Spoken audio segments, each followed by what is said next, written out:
Oh, did I lose you? No, I'm here. Oh, okay. So, Sorry. I was just getting about.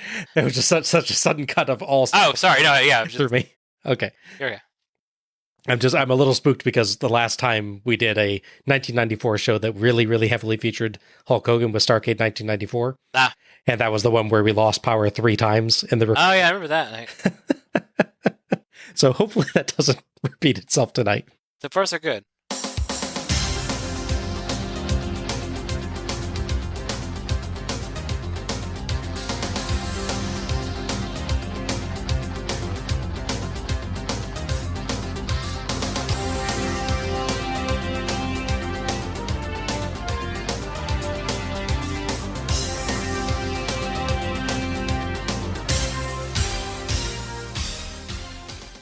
Hello everyone, and welcome to Let's Go to the Ring, where we take a look at the good old days and not so good old days of World Championship Wrestling series by series. I'm your host, Bob Moore, and charging down the entrance ramp and leaping over the ropes to join me is Alec Pridgeon. I saw I dropped a cookie on the ring. I needed to get it, so that's why I was in a hurry. Oh, okay. I didn't want someone to step on it, you know. It's a 5-second rule and everything. It's good to know where your priorities lie, Al. Yeah, of course. Well, at least there wasn't a plate glass for you to go flying through this time. Like happened on more than one episode, because I screwed up on the intros. I've had enough issue with glass in my real life, so I'd rather avoid that. That's true. Avoid that if possible. It's become a little bit too real now. The humor's gone. I really do feel for poor Marty Jannetty after my own personal experiences. Yeah. Even if mine was nothing like that. Well, how's it going otherwise tonight, Al? Going good. How about you? Doing all right. It's interesting to be getting into the Hogan era now and actually getting into it by literally the start of it. Yeah. We were discussing this offline, that this series is going to be very fascinating because it actually has the start, the major shift, and the end of Hogan's run in WCW all in one series, which is just... I don't think you could have actually planned that. No. That's just one of those really interesting coincidences that happens in life. Yeah, exactly. So yes, tonight we are taking a look at Beach Blast 1994, Hulk's WCW debut. Sadly, this is not the WCW debut of Marvel's Jade Giant, but instead former WWF stalwart Hulk Hogan.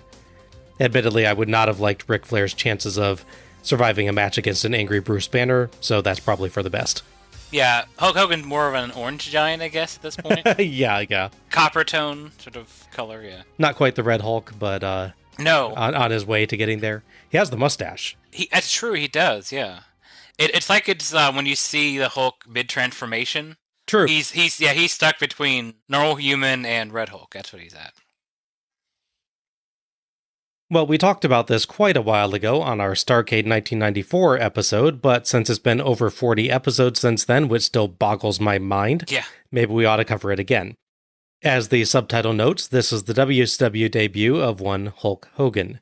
After a very successful run in the WWF that began in 1983, Hogan dropped the WWF title to Yokozuna at King of the Ring 1993, courtesy of an exploding camera, and parted ways with the WWF.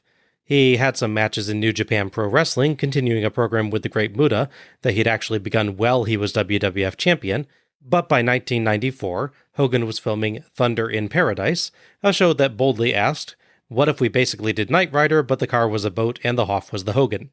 I don't know if that's a lateral move or an upgrade in most regards. We definitely need to do an episode or two of that sometime. Yes. The show was filmed at MGM Studios, just like WCW during this period. So, knowing a golden opportunity when they saw one, Eric Bischoff and Ric Flair, who Bischoff credits as instrumental to making the deal, got in touch with Hogan and talked him into signing up with WCW. Per Eric, on his show 83 Weeks, at the start of his tenure as executive producer, WCW had been damaged by the Watts racial comments controversy, and it had been a money loser for its entire run with Turner, so he'd been told by WCW President Bill Shaw that they had to find a way to turn a profit, or Turner would have no choice but to close WCW.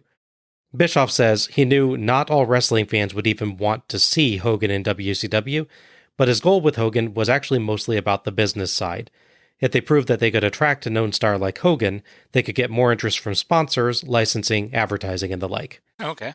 He says they hope that they could at least break even on the cost of Hogan's contract through pay-per-views, but if they got even close to that and improved the sponsorships and advertising situations for the company, they'd be happy. So, did Hogan make a difference? Bash at the Beach 1994 was held on July 17th, 1994, at the Orlando Arena in Orlando, Florida, later the Amway Arena, and now nothing as it was torn down in 2012. Oh. In front of 14,000 fans, 9,111 paid. That's recorded as a sellout. Now, the arena is recorded as holding around 18,000 fans for pro wrestling, but I'm not certain when in its existence that figure is from. And the figures for basketball change a lot, from about 15,000 in 1989 to over 17,000 in 2008. In 1994, the basketball attendance is shown as 15,291. So I really doubt that we get significantly more than that for wrestling at the time. Yeah. So, long story short, I buy that this was at least close to a sellout. Yeah, there's shots early on when they did the crowd reveals that it doesn't look great, but at the same time, it is early in the show, so it's possible people were still sort of filing in. Yeah, this is a company that once famously told everyone the wrong start time for a show. Oh, yeah. What was it? Bunkhouse Stampede, I think? That's the way Dusty's Folly. Is known internally, yes. Yeah, so I think, like, as you get shots later in the show, it looks pretty darn full. Yeah. So, aside from, like, occasional people stepping off to take bathroom breaks or the like. So, it feels pretty legit. Yeah. Bash at the Beach 1994 earned 230,000 pay-per-view buys, which is more than 100,000 more than any of the prior shows in 1994, or all of 1993. Oh, wow. In fact, WCW has only gotten 200,000 buys or greater 4 times at this point, all of them back in 1989 or 1990. That's Halloween Havoc 1989 at 215,000, Wrestle War 1990 at 210,000, Great American Bash 1990 at 235,000, and Halloween Havoc 1990 at 200,000. So at least from that perspective, it certainly looks like signing Hogan was actually a good business decision. Yeah, hard to argue with that. Hard to argue with numbers, yeah. Yeah. Prior to the pay-per-view, there were a couple dark matches. We had Molly McShane with Ron Diaz, beating the Sassy Boys, Fez Whatley, and Fast Eddie with Ron Bennington, in a handicap match where McShane was the only actual wrestler, the others being comedians or radio personalities. And then we had Brian and Brad Armstrong beating Steve Cairn and Bobby Eaton in a tag team match. We'll get to see clips of one of those matches on the pay-per-view, not the one I would prefer, mind you. Yeah. Fez Whatley, that has to be a reference to Pez Whatley, right? That would be an amazing coincidence if it wasn't, yeah. Yeah. So, Hogan made a difference in the numbers, but did it lead to a good quality show? To find out, let's go to the ring. Since the beginning of time, people have dreamt of the unfathomable. The dreamers have turned into champions, and the champions to immortals. Tonight, WCW brings you the unimaginable.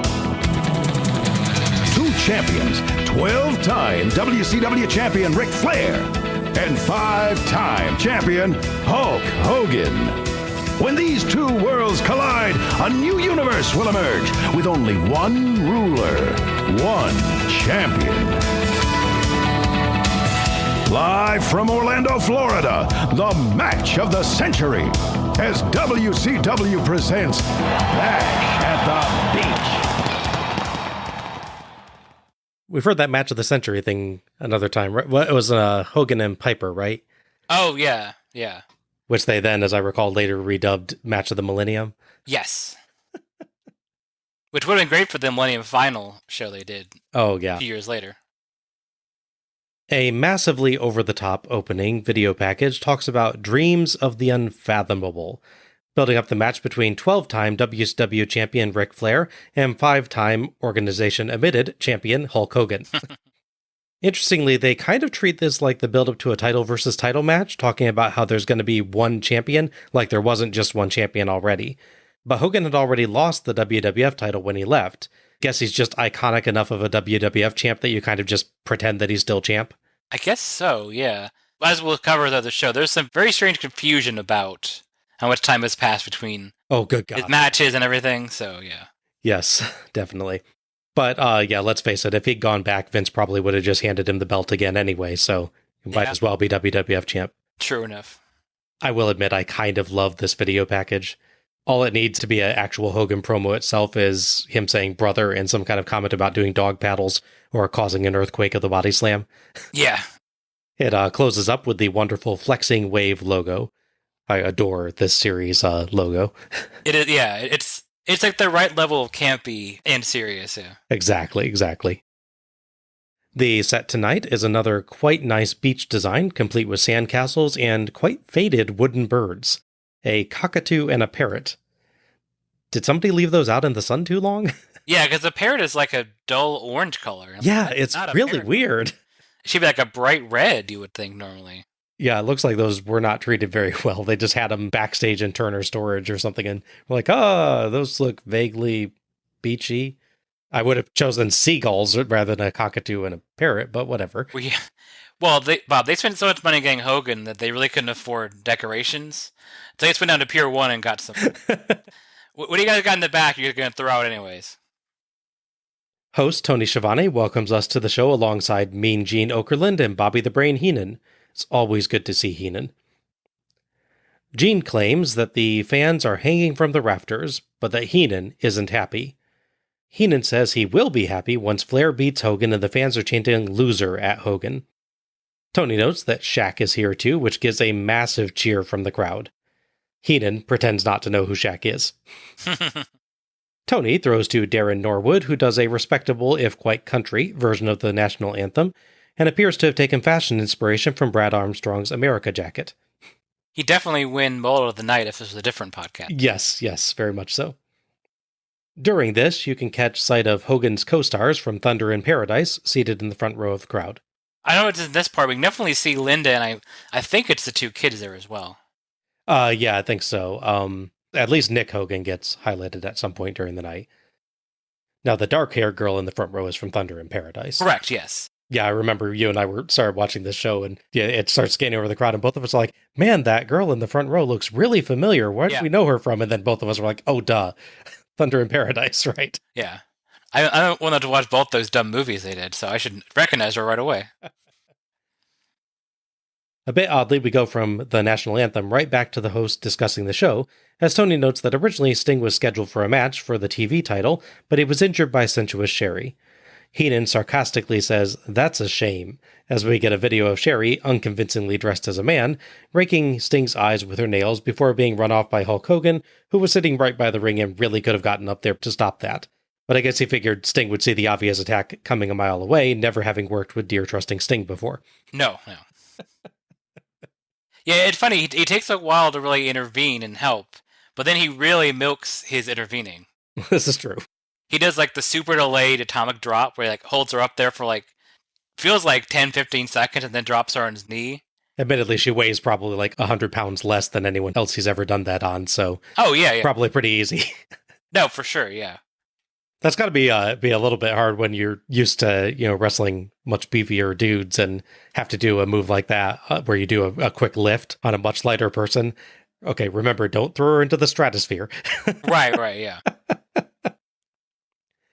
I have to say, Sherry's fake mustache and goatee in this bit that she's wearing look very Green Arrow. Oh, yeah, I can see that. Either that or like a French painter. Yeah, there's definitely. I get a real DB Cooper vibe from her as well. That mysterious face. Possibly importantly, Flair took the opportunity to boot Hogan in the knee a bunch of times in that clip as well until Mr. T made the save. Gene claims that Sting has a scratched cornea, and Heenan says we should keep an eye out for him. Classy Heenan, as always. I was trying to find anything about why Sting's not on the show. Like, obviously the kayfabe reason is the Iron G, but like, why like randomly pull Sting like literally the day before the show? It's very odd. Yeah, especially because he works a match with Flair before the injury angle, so it's not like. I feel like if he was actually injured, like he had a legit injury, they would have done a thing where he's scheduled to fight Flair and he's attacked on the ramp or something. Okay. But working like a full 10-15 minute match while injured would be really really weird thing to do just to write him off with the fake eye injury. So I don't know. I've not heard anything on that, either. I didn't find any comment on exactly what was going on there. Gene shills the hotline, run by Chris Cruz and Mike Tenay at the moment, as no one has yet realized that Mike Tenay can do commentary. Yeah, he's not iron quite yet. Yes, he's telephone Mike Tenay. Yes. 1-900-909-9900. Heenan jokes that Shaq's more than a foot shorter with his shoes off, as Tony throws to our first match. Our first match is Johnny B. Bad versus Lord Steven Regal with Sir William for Regal's WCW World Television Championship. The referee for this one is a short-haired, mustached Nick Patrick that I really genuinely thought was Mike Atkins for a second. I can see that. Johnny B. Bad is being a replacement competitor is not really built up. Obviously he's a guy that, on the previous show, for instance, challenged for the U.S. title. So it's not like completely surprising he'd be thrown in a title match. Right. But there's no story it's not like him and Regal were also feuding. Sting's out. We need a challenger for Regal. Johnny B. Bad's perfectly acceptable in that role. Yeah. Bad comes out in a red and white cape and sets off some sparklers before firing off the Bad Blaster, dooming everyone else for the rest of the night to pick up glitter around the ring. And as you noted, the color pattern on his jacket is exactly the Eddie Guerrero one. Guerrero must seriously have just gotten this cape and made that into a coat, because it is exactly the same. He is the same guy that did wear an American flag jacket in Mexico. The first time he borrowed someone's jacket idea. Tony, spotting all the glitter that's been spread by the Bad Blaster, jokes that it's going to take a year to clean the place up, and I don't think that's too much of an exaggeration, honestly. There's a lot. Oh, yeah. Regal has his usual awesome cape, but you can briefly catch a glimpse of him in a very colonial-era outfit, complete with white wig, in his entrance video over his shoulder. Yes, yeah. Bad overpowers and out-wrestles Regal to start, and Regal's back ends up covered in glitter. But Regal repeatedly uses the hair to take Bad down for several 2 counts, so Bad also ends up glitter-covered. They trade 1 counts off a Regal monkey flip. Regal and Bad trade throws and takedowns until Regal gets fed up and lands several forearms. Heenan cautions him about getting in a slugfest with former boxer Johnny B. Bad. Bad counters a front face lock by flinging Regal arm first to the mat, and Regal retreats so Sir William can check his shoulder. Back in, Regal lands hard strikes as Heenan mentions that he and Gene Okerlund were in a movie. That would be Time Master, which also featured Pat Morita and Michael Dorn. It's about a kid traveling through time to stop fight managers from destroying Earth. Bad works the arm with arm locks, wrist locks, and hammer locks, and Regal lands strikes when he can, getting a brief break with a double knee and drop kick before Bad goes right back to the holds. We get a quick shot of Thunder in Paradise star Chris Lemon in the crowd, covered in confetti. What's less dignified, Al, that or him starring in Firehead? Ooh, wow, that's a tough call. I'm thinking Firehead just because. Yeah, me too. Because in Firehead, he's not even the guy playing Firehead. Right, yeah. He's Firehead's buddy, so yeah. Though, truth be told, doesn't the fact that he's not known as Firehead make it a little bit better, actually? I don't know, for me, if you're going to be in a movie called Firehead, you should at least be Firehead. Might as well do the crime if you're going to do the time, basically. Exactly, in for a dime and for a dollar, yeah. Regal boots Bad in the head, but Bad lands a dropkick for 1. The crowd is very behind Bad. Bad flying head scissors, back body drop, and he lands the kiss that don't miss, but Regal falls out through the ropes. Sir William comes over, so Bad dives onto both of them. Back in, Bad sunset flips Regal, but William gives Regal a handhold with his brolly until Patrick kicks it away for 2. But Regal squirms free and rolls Bad over for the 3 count and the win. It felt like maybe that last spot was supposed to go a little bit smoother, but it also does look kind of realistic how Regal struggles into that, so I'm not really sure. Yeah, he makes a point of getting his shoulders under Bad's legs, so when he leverages them over, he's got his full body weight against him. With Regal, I can honestly see him thinking, oh, this will look really nice and real if I kind of make this more of a struggle than the graceful flip that we sometimes see, but I can also see it just being, oh no, they just didn't have their timing quite right, but he made it work. Yeah. I think the problem viewing it is we're so used to that constant pin exchange in situations like this, where they roll over back and forth multiple times, and they do the flip and everything. So going from one pin and forcing another, It feels abrupt. Yeah. And yeah, so that's probably part of it. Regal gets out of the ring, but Sir William gets to the apron, so Bad brings him into the ring, back body drops him, and stomps on his bowler hat. It's funny, but even knowing that Sir William's the same guy as Bill Dundee from Starrcade 1986, it wasn't until I saw him here without the hat and the glasses that normally kind of disguise him that I could really make the visual connection. I already knew it was that guy, but then, you see him and you're like, oh yeah, it really is that guy. Yeah, I get that. Thoughts on this one? I thought this was a good match. It's real competitive, which I like. There's a tendency for these real scientific matches to be really one-sided or in the other, because it's easy to tell a story of one guy controlling someone the whole time or long chunks of time with arm holds and various stuff like that. I liked how competitive, like, and back and forth they were with this. Mm-hmm. It's one of the matches I think that really elevates both people. Yes, definitely. Because Bad has his whole thing, is his whole vibe, I guess, is his big flashy offense. So seeing him really hold his own in a grappling sort of contest like this is nice. While at the same time, Regal gets to really show his striking ability mixed in with the technical ability together. So both of them get a nice sort of showing there. Yeah, they kind of do go a little bit into each other's specialties. Yeah. That's a good point. There's also a match that's really helped by the crowd. They get nice reactions for everything. Everyone seems to really invested in what's happening. Which is funny because, again, they were presumably told the day before that it's going to be a Sting match. So there could be a concern you lose the audience by pulling Sting away. Yeah, Bad, at the very least, wins them over really quickly if they weren't either that or they're just like, oh, well, it's trying to be Bad and we like him anyway, so. Oh, yeah. It's not surprising to see him here, but it's nice to see him in the situation he's put in like this to still get it very well. Yeah, it's nice that he wasn't damaged by it. As you noted with the finish, it can go either way how you view it. On one hand, like I said, it could look pretty real because he has to sort of block being rolled over, sort of reposition himself so he's got his full weight and then press down on him. Mm-hmm. Or you could look at it as, and they didn't quite get position right, but they eventually got there. Yeah. I think at the very least it's a good cover. Yeah. No pun intended there. Yeah, I gotcha.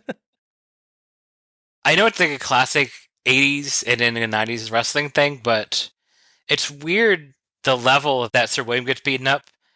Contrasting that to last year's match, where he is the direct reason why Eric Watts doesn't win the match. Mm-hmm. He literally strikes Eric Watts. So I get Eric Watts beating up Sir William. But Sir William never actually really interferes other than doing the umbrella spot, which arguably Bad doesn't even see, to be fair. The level he pulls this guy in and beats the crap out of him is feels a little heelish, even though I know it's not meant to be. Yeah, I think the idea is supposed to be like Sir William is getting in his face because he actually climbs up onto the apron to confront Bad. Yeah, that's fair. But yeah, still, you're like, I would understand this a little more if he had actually hit you or something like that. The finish part with Nick Patrick kicking the umbrella is right out of the Earl Hebner thing, where he loves to kick people's arms off the ropes. They go, whoa! Oh, yeah, I think I'm generally in agreement. I thought this was a nice, solid first match with good energy and personality from both guys, and some really nice exchanges and big stunts, which got good crowd reaction. The only thing that kind of holds it back for me is that Bad works Regal's arm for quite a while, and Regal sells it well, but there's no point where the hurt arm seems to stop Regal from doing something. That's fair. And also Bad needs just a bit more variety in his arm work. He keeps going back to the same wrist lock over and over, but at least he is really energetic about it. Yeah. Maybe a case of and Regal putting the match together and Regal really pushing, he should really work the arm, we'll build this up. And when it comes to the actual match, he just doesn't know a lot of holds. Yeah, like you said, they're kind of touching into each other's specialties, and Bad just doesn't seem to have that much variety in his arm holds anyway, so not a major problem, though. No, that's fair. I still felt this gave the show a nice, really hot opening, and it clearly got the crowd charged up. It was a quite nice match with a surprising finish. I really liked it. Yeah, it's good. Coming off of the sort of heelish, underhanded way that Regal retained his title, this would, of course, be the start of a feud rather than the end of a feud, which would build up to Bad challenging him for the title once again at the next pay-per-view, which is Fall Brawl. As Tony starts to speak, Heenan lets him know that he has to go check on something regarding tonight's card and he'll be back later. Tony tells him to wait a moment and talks about the celebrities and dignitaries that they've got tonight. Behind him, a quite good Hogan impersonator mugs for the camera. Yeah. Tony says the Hogan-Flair match has drawn attention, and Hogan is prepared. Heenan agrees that he's prepared and says that he hopes it worked in exactly the manner one would say that if they actually meant they hoped it didn't work. Tony throws to the ring, where Mean Gene Okerlund and a lady in a sparkly dress introduce Antonio Inoki, who was midway through his second term in Japan's House of Counselors. Gene presents him with a plaque in honor of his contributions to pro wrestling and calls for and gets a standing ovation. But suddenly, Regal re-enters the ring. Am I led to believe my eyes here that this man from overseas is receiving a plaque for being an honourable wrestler when a noble Englishman like myself, who's been elected into the House of Lords and has beat everybody that you have to offer, doesn't get an award? Am I led to believe right? You'll have your day someday, Regal. I put an end to one legend in this country, and now you have to fly legends, supposed legends, in. I've just come back from Tokyo, where I defeated each and every one of the supposed great stars in Japan. I didn't see this man anywhere to be found. Are you kidding me?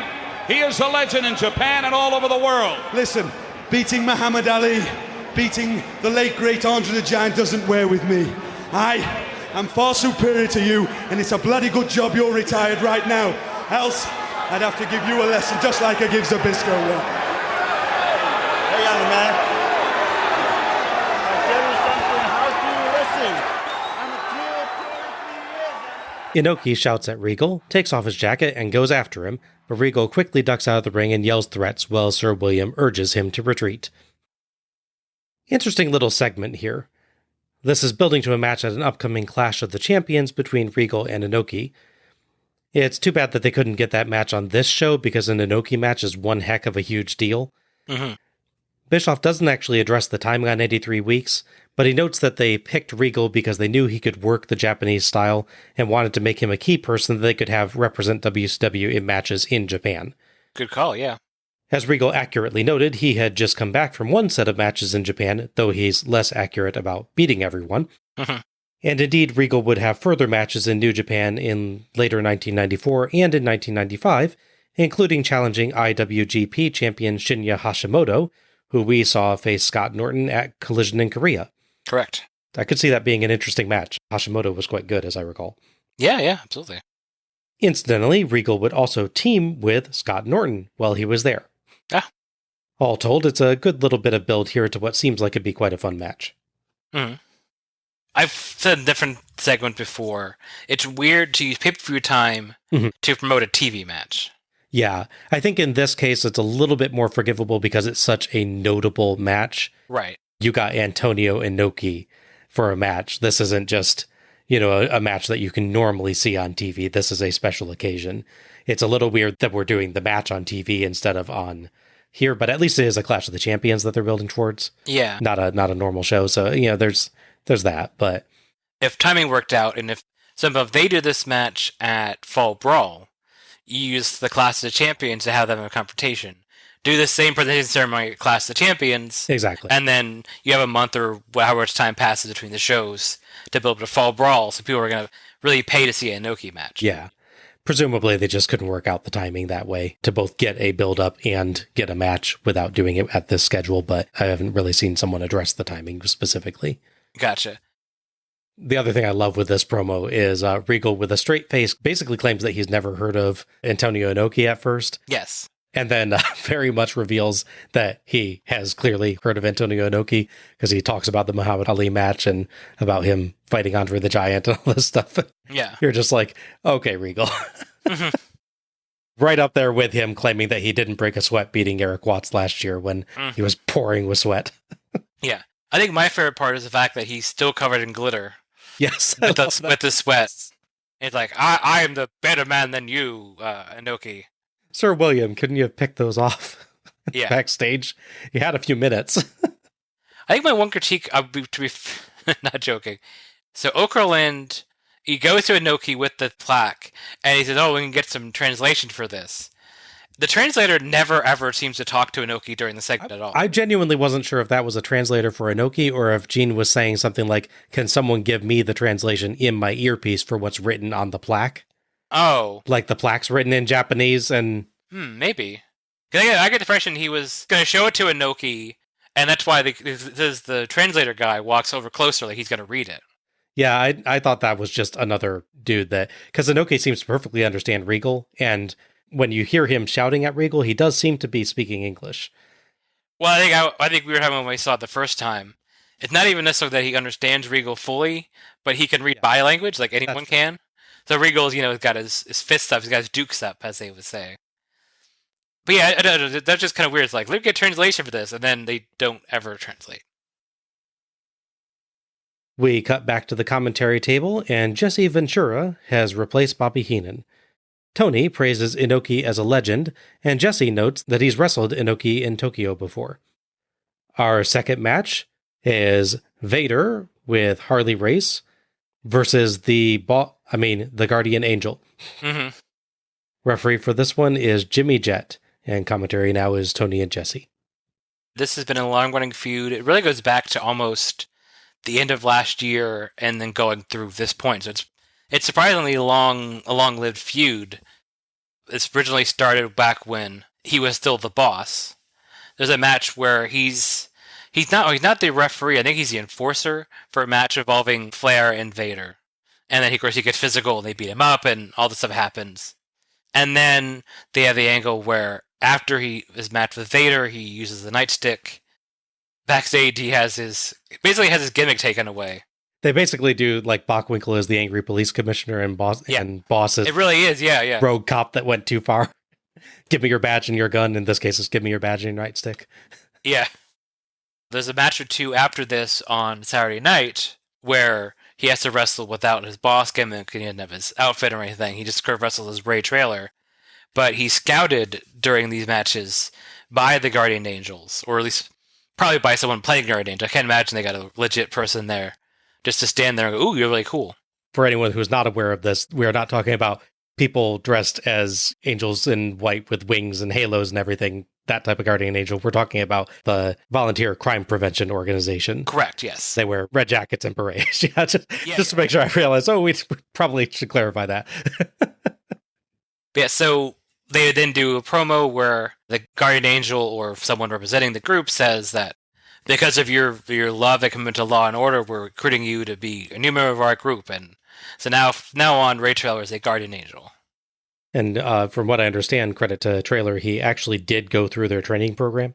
Oh, that's true. Yeah, I did hear that, yeah. Yeah. That's commitment to your gimmick right there. Yeah, so he was more living his gimmick than Southern Slaughter was with his fake military background. This is true, yes. That's good, that's good. Yeah. Yeah, and of course this all was actually happening because the WWF was a mite upset at WCW calling him the boss and having him basically blatantly dress as the big boss man just in black instead of blue. Yeah. It is a little funny to me that they decided to go to this Guardian Angel thing instead of just turning him back into the perfectly acceptable Big Bubba Rogers. Yeah. That he was before in WCW, but... I think they didn't want to change the gimmick that much. They still wanted a law enforcement thing. I will say it's funny looking back at it, because go back to the original Big Boss Man thing, is because his gimmick is he's a former prison guard, which true, I know is a form of law enforcement. It's kind of like being a cop, but I think there's this idea that, like, if you ask people at Big Boss Man, like, oh yeah, that guy, he was a wrestling cop. I'm like, well, not yeah, really, it's not quite the same. Yeah. They treat him like he's making arrests and that kind of stuff as far as his gimmick goes too. Now to be fair to WCW, maybe the boss was actually a cop and the boss man was a prison guard, and I don't think they ever actually say. No, that's true. Although if he's the boss, then how is Nick Bockwinkel the police chief? Well, he's his own boss, right? Maybe Nick Bockwinkel's the president. Oh, gotcha. I mean, he dressed the type, so yeah. Raze yells at Angel, so Angel decks him, but Vader clubs Angel from behind, beats him down, and hits a spin kick of all things. Yes. Tony sounds absolutely stunned calling that. It kind of reminds me of the scene in Return of the Jedi when they're doing the race through the forest on the speeder bikes and the log just comes and hits you. Yes. That's pretty much like running up full speed. Here's this log flying at you like that. Yeah. Angel fires back with strikes and several easy-looking slams, even walking with Vader on his shoulder, and tears off Vader's mask. We get a shot of Hank Aaron, Antonio Inoki, and WCW President Bill Shaw in the crowd. Jesse bizarrely suggests that Regal was criticizing Inoki over Pearl Harbor. Yeah, First, no. And second, no. And third, Regal is English. Yeah. Not American. I mean, I'm sure they weren't super pleased with that happening either, but... You know, right, still. the Brits were already at war with Japan. That's kind of a non-factor. Yeah. Yeah.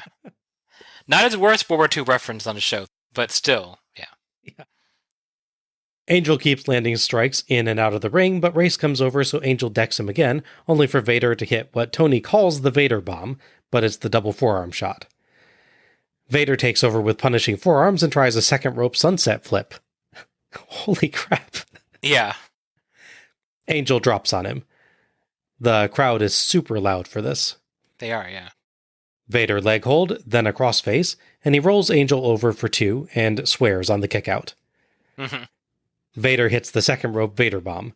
Tony calls it another version of the Vader bomb, which I believe is Tony Schiavone for, oops, I got the earlier move name wrong. Yes, it is. Vader moonsault, but it hurts him too, and he can't cover. Jet checks on Vader, and Race climbs up top, but Angel Flair karmas him down. That's ironic. Yeah, a little bit. Angel disposes of Race and Vader, but on a shoulder block, Vader stumbles into Jet, knocking him loopy. Angel checks on Jet, and Race hands Vader a telescoping baton, but Angel disarms Vader, only for Jet to recover, see the baton in Angel's hands, and Vader slumped in the corner, and disqualify Angel. Now Jet, you know what happens when you assume. Yeah. Angel argues angrily with Jet and appeals to the crowd, and Vader clotheslines him from behind and gets out of the ring, retreating with Race. Angel springs right back up and goes back to arguing with Jet and getting the crowd to support him. Jesse supports the ref's decision, and Tony praises Angel for not having actually used the baton. Thoughts on this one? A really fun, hard-hitting match for me. As we discussed before, with these two interacting, they seem like they legit like to work with each other because they're both bigger guys that really could move more than you could think.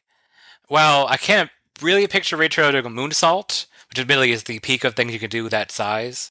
It's still impressive his general mobility he has. Mm-hmm. It's just really fun watching these two guys work together because Vader doesn't really have to hold back, and likewise, Bray/Angel can do the same thing. Because that's the thing with Vader, he gets a lot of flack for, legit beating up people, and I get that mindset. This whole idea of that, wrestling is a sport, but you gotta be careful. And obviously there's the one incident where he maybe goes a bit too far with how he hurts a guy. But he's also a guy that takes a lot of pretty strong beating. He's used to that working that style in Japan. So it's not like some of the wrestlers where he loves just beating you up, but then, won't take bumps for you. I do like that we got to see the moonsault, because I love the moonsault. That's so amazing. So beautiful. Yeah. That leads to my only real critique with the match, which is that, so Vader does his actual Vader bomb, and then does the moonsault. And I get they do the sell the injury thing, but it seems really quick that Guardian Angel recovered from both those moves in sequence, and he does his running slide out of the ring and starts beating them up. I feel like they just did not give this match enough time. Oh, yeah. If you gave this 1 to 2 minutes longer, I think you would have gotten more proper selling out of Angel on some of those spots. Wait, oh no, yeah, I don't think it was like a personal slide or anything, because again, these two guys seemed like they were friends. Yeah. So it's not him trying one up him at all. But yeah, I feel like if you're gonna take both those moves, which are his finishers, he won matches separately with both those moves different. Yeah, it's weird that he goes right to again who's run and slide. Yeah, I know it's like his thing he does. He does the slide and punch you while you're on the ropes thing. I feel like maybe it's sort of an autopilot thing. He's like, oh, I should just move now, but not thinking, this guy is 450-pound man to just flatten me. Maybe I should walk to the outside instead of running like I can see that. Yeah, started. But to your point, yeah, there's definitely an issue of time with this, which is kind of a shame. Obviously, as anyone listening to the show knows, I don't love DQ finishes. That said, I can at least appreciate when they're done well. The idea that basically got Angel in trouble for a thing he had done previously, but did in this one case didn't do. It's a creative way of doing this finish, because it allows you to do more with the two of them. I guess my only real critique, other than the sort of rush to the end bit, is that we don't get to see a powerbomb. And if Vader matches without a powerbomb, it's just kind of sad. But the moonsault makes up for a lot of that. Yes. Vader and Angel are so much fun together, and they seem to bring out the best in each other. They pounded the ever-loving crap out of each other, but also mixed in some cool strength spots and some really unusual stunts. Like, when's the last time you saw Vader do a spin kick? Yeah. Never. That's when. Yeah, right? The DQ finish, I did not like. It flies in the face of just about every other wrestling match ever, where if the ref didn't see the hit, it didn't happen, no matter how many guitar pieces are left behind, and no matter how loud of a clang the ref heard behind his back. Mm-hmm. But otherwise, this was a really intensely fought and terrific example of the best sort of big man match, with two highly motivated and energized performers that seemed to quite enjoy working together. These guys thus far, whenever we've seen them working together, have been great. Mm-hmm. And I'm very much looking forward to more of this feud. Absolutely. I think the only thing that's missing for me from the ending is Vader, after he knocks down Guardian Angel, taking the baton and like talking to the camera like, oh, that's where I laugh at, or something, like really rubbing it in that it heats his baton. Yeah. If it was Steve Austin or something like that doing it, that had the more snarky style, then you would have gotten that, I think, where Vader doesn't, I think, tend to think that way. Oh, I know, yeah. It's wishful thinking. They've been a fun bit at the end. But yeah, definitely. We would, in fact, get at least one more match between these two. Slight wrinkle in it, though, because it's actually a triangle elimination match that ends up being one of the big matches on Fall Brawl. Okay. As for the third person, I'll get to that later. Tony asked Jesse for his thoughts on Hogan versus Flair, and Jesse says Flair will take it. Tony shills the wrestling hotline as we cut backstage to see the hotline's Cruz and Tenay get ignored by a passing Terry Funk. Great advertising there. Oh, yeah. Tony throws to a video package covering the feud between Dustin Rhodes and Colonel Robert Parker, Terry Funk, and Bunkhouse Buck, which shows both the good Buck match and the boring Buck match. Yeah. As well as Funk's excellent endless promo from Slamboree, where he says, like, you can't get me off the stage, I'm never leaving. Yes, yeah. And his attack on Rhodes with a branding iron. I had forgotten the bit where Buck repeatedly failed to set Rhodes properly for a spike pile driver. Yes. It was good on Terry recognizing that was not going to happen. It's such an awkward thing, because Buck has him in the pile driver position, and Funk's about to do it, but they're not quite set right. So then Funk just sort of jumps down from the second rope. But then I guess Buck really thinks they're going to go for it again. So let's up again. And Terry Funk is sort of giving this look and sort of pokes. Like, you are not getting him up high enough. This is not safe for us to do. Yeah. Yeah. So he sort of pokes Rhodes with the branding iron while he's awkwardly held upside down, and then they sort of drop him there, let him down the ground. Amazing that they thought that was the spot they should put in the video package. Yeah. It's like, is that a rib on them, or is that like the best thing they really thought they had? Okay, get it. So apparently Rhodes has now asked for Arn Anderson's support, and Arn has agreed. Jesse says he couldn't have picked a better partner. Tony then throws to footage of a, quote, very special match, that being the Sassy Boys versus Molly McShane, guest refereed by Jimmy Hart. McShane, being the actual wrestler, won. Jesse says he's pretty sure Tony could have beaten the boys, and Tony asked Jesse to be his tag partner. Jesse says that Tony should ask Lois, Tony's wife, as she'd be better, and Tony cracks up. So I did some research on this. Mm-hmm. These two guys that they healed basically in the match, they have a syndicated show out of Atlanta, but they were expanding to more territories, which included Orlando. So I get, as a local attraction, hey, here's those two DJs, they'll promote the show, and because we're on the show, it makes sense. It's basically the Man Cow thing from Spring Stampede 2000. Right. Which is why I'm so glad that we didn't actually get this one on the show. Right.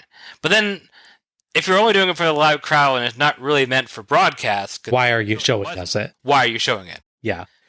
Maybe they figured people in Atlanta would want to see that they were on there too, because, like you said, they have a show in Atlanta, but yeah, that's all I can think is... For me, there's only one reason to show a dark match on your show if you made a point of not putting it on the main show, and that is if it involves La Parka. I would have accepted also Brad Armstrong's America jacket. I don't think timeline ever quite worked out, but Brad Armstrong versus La Parka. Oh my god! Is that our dream match or what? That's right up there. That's right up. That's got to be up there with our personal dream match. By the way, I shouldn't fail to mention Brad Armstrong's tag team partner in that match was Brian Armstrong. Yes. Who I believe is the one that later goes on to be known as the Road Dogg. Correct. Because there's Scott Armstrong, which is the referee, dude. Referee, correct. Yeah. Match 3 is Bunkhouse Buck and Terry Funk with Colonel Robert Parker and Meng in an absolutely badass suit versus the Natural Dustin Rhodes and the Enforcer Arn Anderson in a grudge tag team event. Referee for this one is Nick Patrick. Just to know, I'm going to have to be very careful with this one with Funk and Buck. Yeah. Do not mix up their first letters. In fact, I think I'm going to call Funk Terry for the duration. I was going to say, that would be a good idea. Yeah. It's funny, I just now noticed reading my own notes that I wrote Terry Funk and Bunkhouse Bunk. At least you mixed it up in the good direction. I did the less profane way. I literally, at camp, I did notice that. I've been working on notes for days. I never caught that mention. Nice. Autocorrect doesn't obviously didn't catch that because it's a real word. Yeah. So yeah, they address a bunch of it, but essentially what happened is they do the heels try to recruit a face for the group angle, knowing Dustin Rhodes' Western background with, University of Texas and all that with his father. They tried to recruit him to join the group. He, of course, he's a white baby face, so he says no. So we go to this long sequence where he fights Bunkhouse Buck on 2 occasions, which, again, one good and one not as good. The latter of which involves Terry Funk showing up and beating him up, sort of, kind of. So that would, again, lead to him needing backup. He approaches Arn Anderson. Arn knows how the TV drama works. Yes. Because he's asked on WWE Saturday Night. It's either Saturday Night or Worldwide. I forget which. He's originally asked to be his partner. He goes, well, I'll let you know on Clash of Champions. Yes, Arn knows exactly how to promote shows. Yes. So it's on that show they both come out and do a promo where he agrees to be his partner on this match.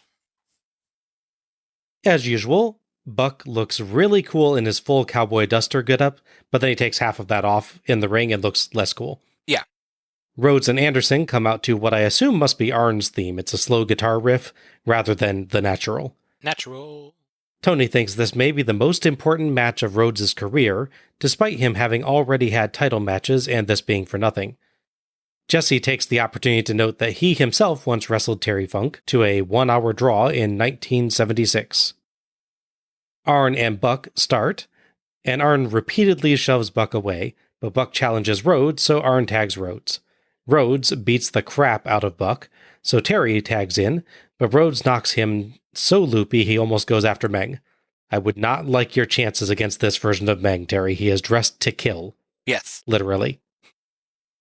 Terry and Buck both try charging, but Rhodes easily counters both, and while Patrick's getting Buck out of the ring, flings Terry over the top rope. Then while Patrick's checking on Terry, he flings Buck out the same way.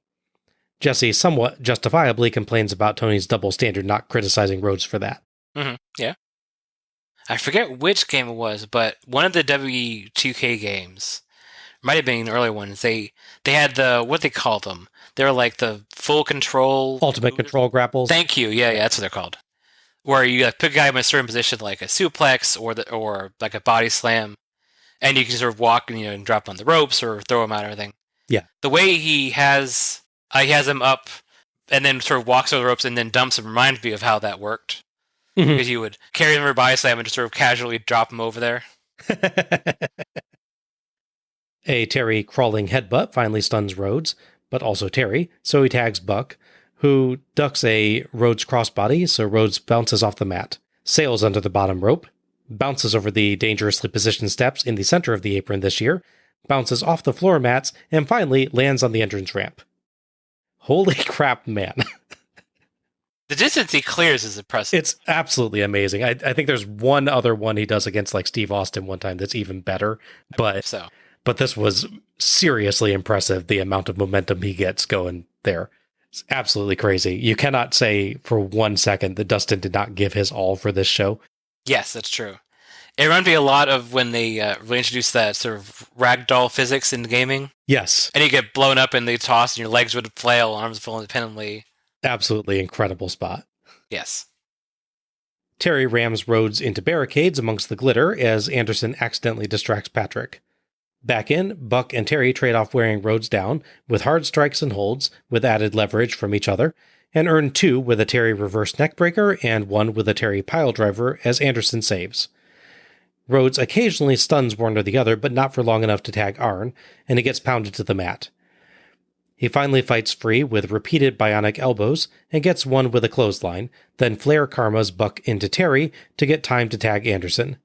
The crowd absolutely erupts until Anderson suddenly DDTs Rhodes, and you can hear the hearts rip out of the crowd. Mm-hmm.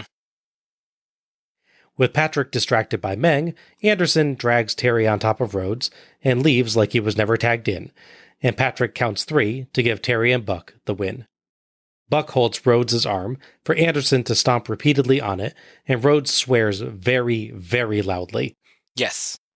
Buck, Anderson, and Terry all join in beating up a screaming Rhodes as Parker and Meng hold Patrick back, until Doug Dillinger, Randy Anderson, and Greg Gagne, of all people, yeah, that's right, enter to break it all up. Tony questions if Arn was bought off. Thoughts on this one? It's an interesting match, because it is basically a handicap match, but the story disguises it as a tag team match. So the first time you get the normal reactions where you just follow the natural time events, and then are assumably surprised if you don't know the rule about not trusting Arn Anderson. Yes, this is true. Obviously, if you know not to trust Arn Anderson, you know this is coming. So it's interesting watching again when I do rewatch, because obviously you're looking for details. You're looking for, did Arn set up his betrayal early on? They do little things here and there that would be actually hurting Rhodes while acting like he's helping him. Mm-hmm. There's nothing real obvious, which is, I think, a credit to him. There's nothing like where he really goes out of his way and does something that Arn Anderson wouldn't do just so it would hurt Dustin. He does the normal like tag spots of, oh, I accidentally distracted the ref and that kind of stuff. Yeah. The one thing I noticed was whenever he runs in for the distraction, he always goes right to Patrick rather than lunging like for the other guys and being stopped by Patrick. Yeah. I don't know if that was an intentional reference or if that's just, how it happened, but... There's one point where Terry and Buckhouse Buck are beating him up in the corner, and Arn runs in. Instead of trying to break that up, he simply runs and gets the ref's attention, so the ref leads him back to the corner. But it's not super obvious, but it's just like, if you're watching, he seems to be more interested in getting Patrick's attention than in actually trying to save his buddy. Yeah. There's a lot of times where they tease, can Rhodes get to the tag? And, he's so close, but he's not quite there. Classic, tag team formula. Mm-hmm. There is one point when he does get out, and he could easily have gone over to tag Arn, but Arn, cheers him on. He's like, yeah, go and do it. He's encouraging. So he's like, he's encouraging to stay in the ring. Yeah, he's not like, hey, come over and tag me. He's not doing the quick come to get me. He's like, yeah, you got it. You're good, man. You got this covered. And plus, they do, at the very beginning, Arn does not actually do any damage to the opponents. Yes. He just shoves them a few times, and then they do no, we actually want to face this guy, which, again, feels totally legit for a tag match. Mm-hmm. But you look at it again the second time, you're like, oh, he intentionally avoided doing any damage to the people that were actually his buddies. Yeah, the worst thing he really does is, again, encourage Rhodes to beat them up a bit, but, And that's more harmful to Rhodes, ultimately, so. Right. And for his thing, I don't think Terry Funk could really be offended by that. he's crazy, so. Yeah, I thought this was a quite enjoyable match with a tremendous twist finish. It was excellently done, like you noted. There's just not really clear signs of it coming, and yet it's also being quite honest that if you look back earlier in the match, he doesn't do harm to the other side, and the points where he interferes are just twisted ever so slightly towards the interfering with Rhodes to where you can think, oh, maybe that's not an accident. Yeah. It feels like they're actually being honest with the viewer, that you could ascertain beforehand that Arn is not actually on Rhodes' side, but without really lampshading it. For sure, yeah. Rhodes got to look great in this match, fighting off two guys until that amazing spot with him sailing out of the ring. And then he played face and peril quite nicely, with Anderson doing all the normal sort of stuff that you see a normal tag partner doing, until he suddenly betrayed Rhodes, got him pinned, and participated in an absolutely brutal post-match beatdown, as only a frequent member of the Four Horsemen can. I particularly like that Parker and Meng successfully kept Patrick distracted for the entirety of Arn's entry and exit from the match at the end, so it was actually reasonable that Patrick might not have known Arn ever got tagged in, and therefore thought that Rhodes was still the legal man. Right. I do have a logistical question about this finish, though. Mm-hmm. So, assuming Nick Patrick breaks away and sees Arn attack Dustin with the DDT, does Dustin win via DQ, even though it's his own partner attacking him? I mean, it's a participant in the match attacking another participant in the match, so I don't think that's a DQ at all.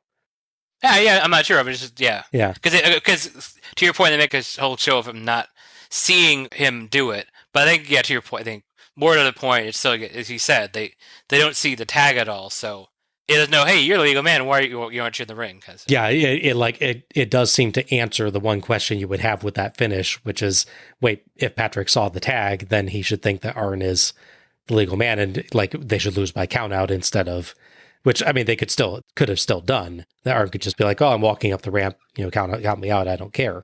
But I think they actually did successfully hide that from Patrick enough that he could genuinely count the pinfall. Yeah. Yeah, and it helps that finish, which I think was quite well done, topped off an excellent performance by Rhodes, who got to look very, very strong, even in a losing fight. I've had lots of fun with this one. Yeah. Next show is Fall Brawl, which of course is the War Games show, for better or worse. We get a big War Games match involving all the people in here, plus some other people. War Games becomes a family affair, in which Dusty comes out of retirement for one match to team with Dustin. That's nice. Alongside the Nasty Boys. That's less nice. Yes. They would end up facing the stud table, which of course, wrestler-wise, is Terry Funk, Bunkhouse Buck, and Arn Anderson now. And going back to the original way War Games matches worked, the manager takes part as the fourth person on the heel side. So yeah, Parnell Parker is the fourth man in the match. Am I remembering correctly on Super Clash? Wasn't it that we actually saw him in his wrestling days? Yes, and you didn't recognize. I had to point out to you that it was him and Bunkhouse Buck in his no wrestling days as well. Yeah. Yes. Yeah. And the weird, why is this the main event of this show match? Yes, that was odd. That's interesting. So we got that team up again. Exactly. Yeah. We cut to Mean Gene on the ramp, and he dubs that disgusting and despicable. He tries to talk to Anderson, but Anderson won't talk to him now, instead inviting him to a backstage party later. Okerlund expresses his disapproval and throws back to Tony, who is now with Bobby Heenan and Hank Aaron. Aaron gets big cheers from the crowd and says that he's enjoying himself and he's pulling for both Hogan and Flair in the main event. Heenan jokes that Hank will be running for president, and Hank laughs and agrees that he's a great politician with an answer like that. Tony thanks Aaron for joining them, and Aaron says he's sure everyone is having a great time. Hank Aaron just comes off as a tremendously great guy in this segment, just having a fun evening. It reminded me of the bits on the early Slamborees where they had the legends on the shows, and some of them were just having a grand time. Obviously, with the exception of the two legends they talked to after the hardcore match. Yes. Which you were not fans of what they just saw. Yeah, the worst possible time to decide to talk to Vern Gagne and Luthez. Yeah, exactly. I love little moments like this. Yeah. And of course, as we discussed, Hank Aaron is very integral to WCW history. Yes. As the guy that made all these weird rules at the first Beach Blast show fired for justifiable cause. Yes. Once Aaron is gone, Heenan jokes that he was a so-so hitter. Tony impressively no-sells that one and advertises Fall Brawl. Tony asks Heenan's opinion on Rhodes and Anderson, and Heenan says that Anderson should beat up the whole Rhodes family, and he's pretty sure that Dustin has a broken arm, so Dusty ought to bring the pickup truck and take Dustin home. Okay. Tony praises Dustin for fighting so hard against two men in that match. Tony builds up the upcoming matches: Steamboat versus Austin for the US title, Pretty Wonderful versus Jack and Sullivan for the tag titles, and Hogan versus Flair for the world title. Then throws to Gene with Sherry and Flair, who wears an excellent purple and silver robe. All right, Tony Schiavone, I'm with Century with Sherry. And the WCW Heavyweight Champion of the World with a big smile, a big grin on his face, Ric Flair. How about Double A? How about it?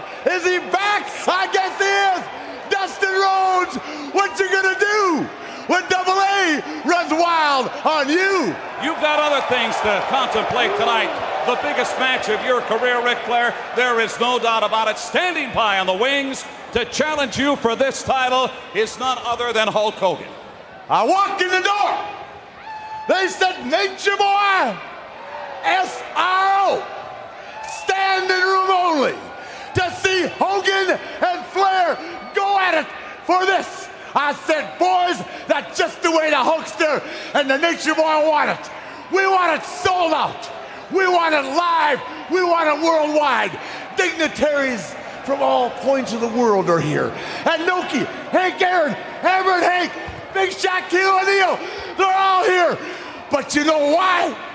Because the greatest of all time is going to walk that aisle. And tonight, the immortal one becomes history, right, sensuous one? That's right, Gene Okerlund. For years and years, you've been saying to be the man, you got to beat the man. Ric Flair is always the man. Ric Flair has nothing to prove. You, Hulk Hogan, are the challenger. You, Hulk Hogan, are the one that has a failing career. You, Hulk Hogan, have to beat the man to be the man. We are limousine rock, kiss stealing, wheeling dealers, winners and champions of the WCW. Woo! Thank you very much, Ric Flair, champion, and a very lovely sensuous Sherry. Let's get back to ringside. I love that Flair takes a moment out to praise Arn for excellent horsemaning. Yes. Anytime that wrestlers talk about a match that they weren't in, I love it. It makes everything feel so much more connected. After that, this is a quick but great promo to build up just how big Flair versus Hogan is and to give it a sense of global attention. I would actually have liked this to be just a tad longer to really get to epic craziness, but for the time it got, it had massive energy, and I absolutely adore the ending with Sherry joining Flair to do some woos. Mm-hmm. The two of them built off each other's energy really well. Oh, yeah. Is it me, or is the first pronunciation of Shaquille was really odd? A little bit, yeah. It was like Shaquille. Yeah. It's like it's two words. Like you, I really enjoyed that he did reference the last match. Obviously, it's Arn, so it's a given, but it's still a nice thing to see. Yeah, every now and then you'll get a show where people are like constantly talking about each other's matches. I always adore that. Yeah. I will say it's really a good showing for Sherry here. Mm-hmm. Because, I mean, she's kind of underrated in this role, especially when she's working with Ric Flair. It's easy for a lot of people, no matter how good you are, to struggle to keep pace with Ric Flair in a one-on-one sort of situation or one-with-one situation like that. Like, you're following a Flair promo, there's not like a big drop-off where like, oh, now she's speaking. She's really good at this, but yeah. She seems to like pick up the energy and just carry it forward quite nicely. She has great emphasis as well. See, besides this, you are the one with the failing career. Yeah. Ouch, by the way. Yeah. Yes. Yeah, I agree. I think she does a terrific job here. And like you said, it's easy for a lot of people to kind of like disappear in a promo segment if Flair's part of that promo segment. Yeah. But she doesn't at all. She's really stands out as well and carries forward that energy and blends in nicely with what he's doing. And, you know, they even finish the promo together. So it's a really nice touch. Yeah. Now, for me, there's only one knock against this promo. And that is the fact that Ric Flair refers to the WCW. Yes, that he does. That really must be a carryover from his 2-year stint in the WWF. True, yeah. This is relatively recently after his return still. Yeah. So, yeah. Flair, you know better. Yeah, right? So she went from being sensational Sherry in WWF to sensuous Sherry, which I think we were discussing there's like a brainstorming session with the writers, like, what can we call her that sounds like sensational but won't get us sued? Because we already have Vince knocking at our back door because of the boss over here. Yes. Also really like her elaborate eye makeup. Yes. It was funny when we were watching the promo at first, I remember thinking that just some of her hair had fallen across her face because it's black eye makeup and it's the same shade as her hair, basically. Yes. So I thought it was just a strand that was stubbornly clinging to her face, and then realized, oh wait, no, that's actually makeup. Yeah, there's a little bit of a twisty curl at the bottom. Mm-hmm. She has a real like kiss thing going on with this makeup, I noticed. Yeah. Or it's almost like the anti-venom, where it's white on black like that. Our fourth match is Ricky the Dragon Steamboat versus Stunning Steve Austin for Austin's WCW United States Heavyweight Championship. The referee for this one is Randy Anderson, and our commentary team is Tony and Heenan. These two were longtime rivals, and in fact, they mentioned in commentary that Austin lost the TV title to Steamboat in the previous year. So it's one of those things, at this point, all you gotta do is say, hey, Steve Austin, this guy you hate because, he's been on the U.S. Championship for, quite a few months now. I think he won it, in December 92. They got a nice sort of run to this. You gotta say, hey, this guy you hate is gonna fight his old rival again, and his old rival, again, has beaten him for the title before, so it's a natural sort of thing. So you don't need a lot of build-up for this. Yeah, and these two guys are both good enough to be able to pull together a lot of emotion in the ring, like I said, drawing on their history and just on the fact that Austin is so insufferable as a heel. Oh, yeah. Absolutely amazing. He's very good at his job, yeah. Dragon statues now frame the entryway for Steamboat's entrance, emitting steam, which is awesome, but does look a little bit odd next to the faded wooden birds in the beach set. A little bit, yeah. Steamboat does a fire-breathing act for the crowd, and Heenan jokes that he's a human Bic lighter. A sponsor of the show, probably. Oh no, if they were a sponsor, their logo would be on the mat and all of the turnbuckle pads, and Tony would reference them like every other second, as we learned from Western Union Slamboree, please help us, we need the money. Yeah. Austin is out next, and he's getting closer to his later look with the black trunks and vest, but he still has gold trim on the vest and hair. His tights read Dragon Slayer. Just a nice little dig of the knife still. Oh, I thought he was a fan of the 1981 film. He might be. You never know. Yeah. Yeah, it's interesting. This is a transitional period for people that don't recall studying Steve Austin as much.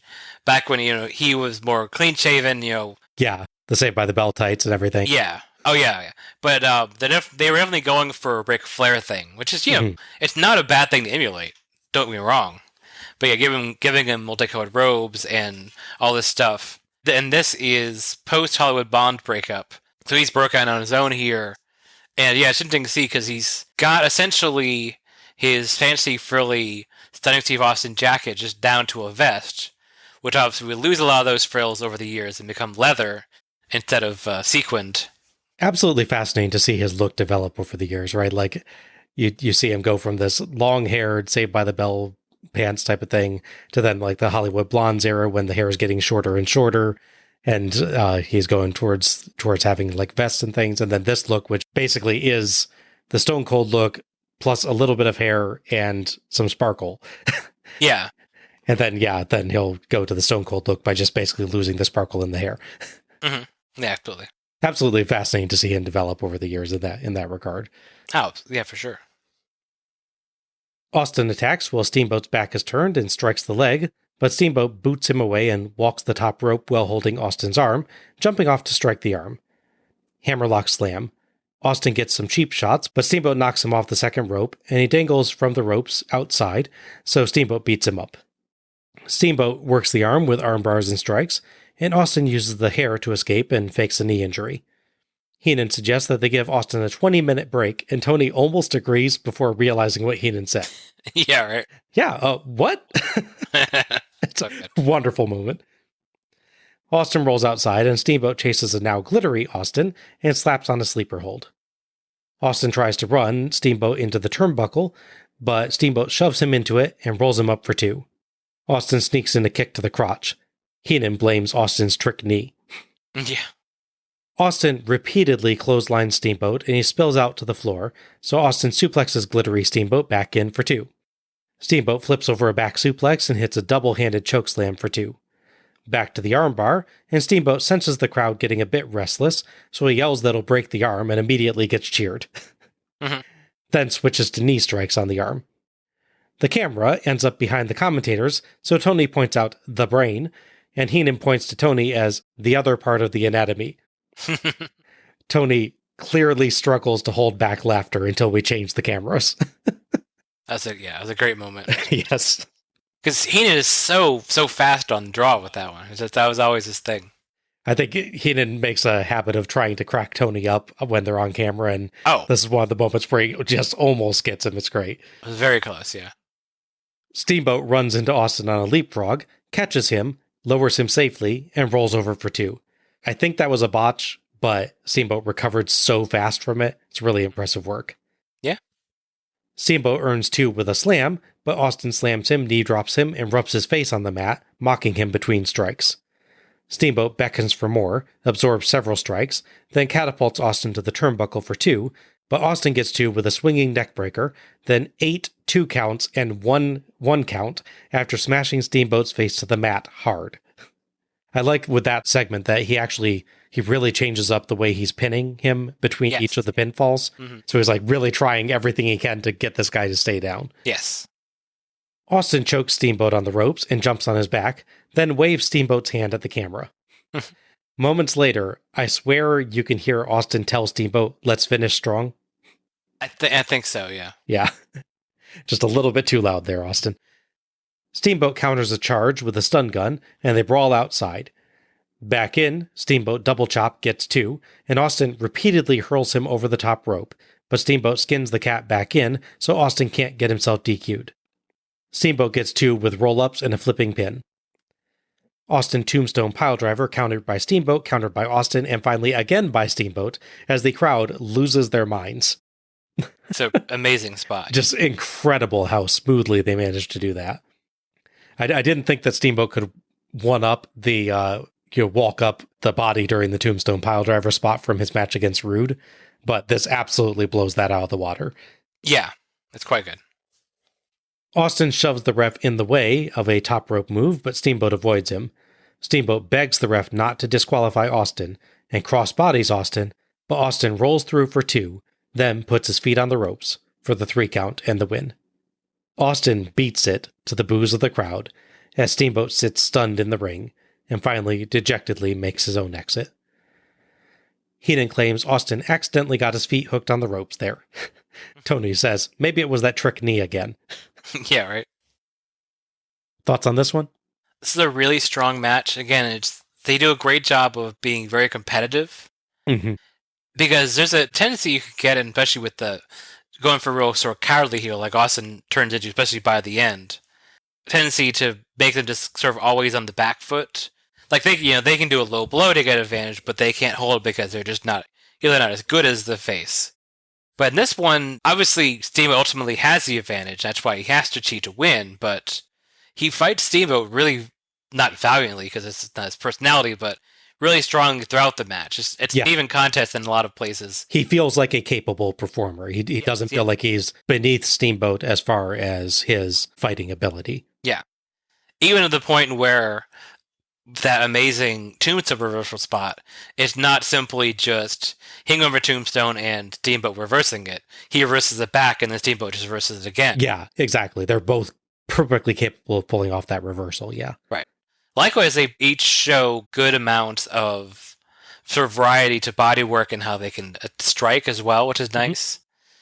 It's interesting at this point in career because we have this and we had the previous month match with Steamboat. I think it's Steamboat and Flair, if I have the timeline right on this one.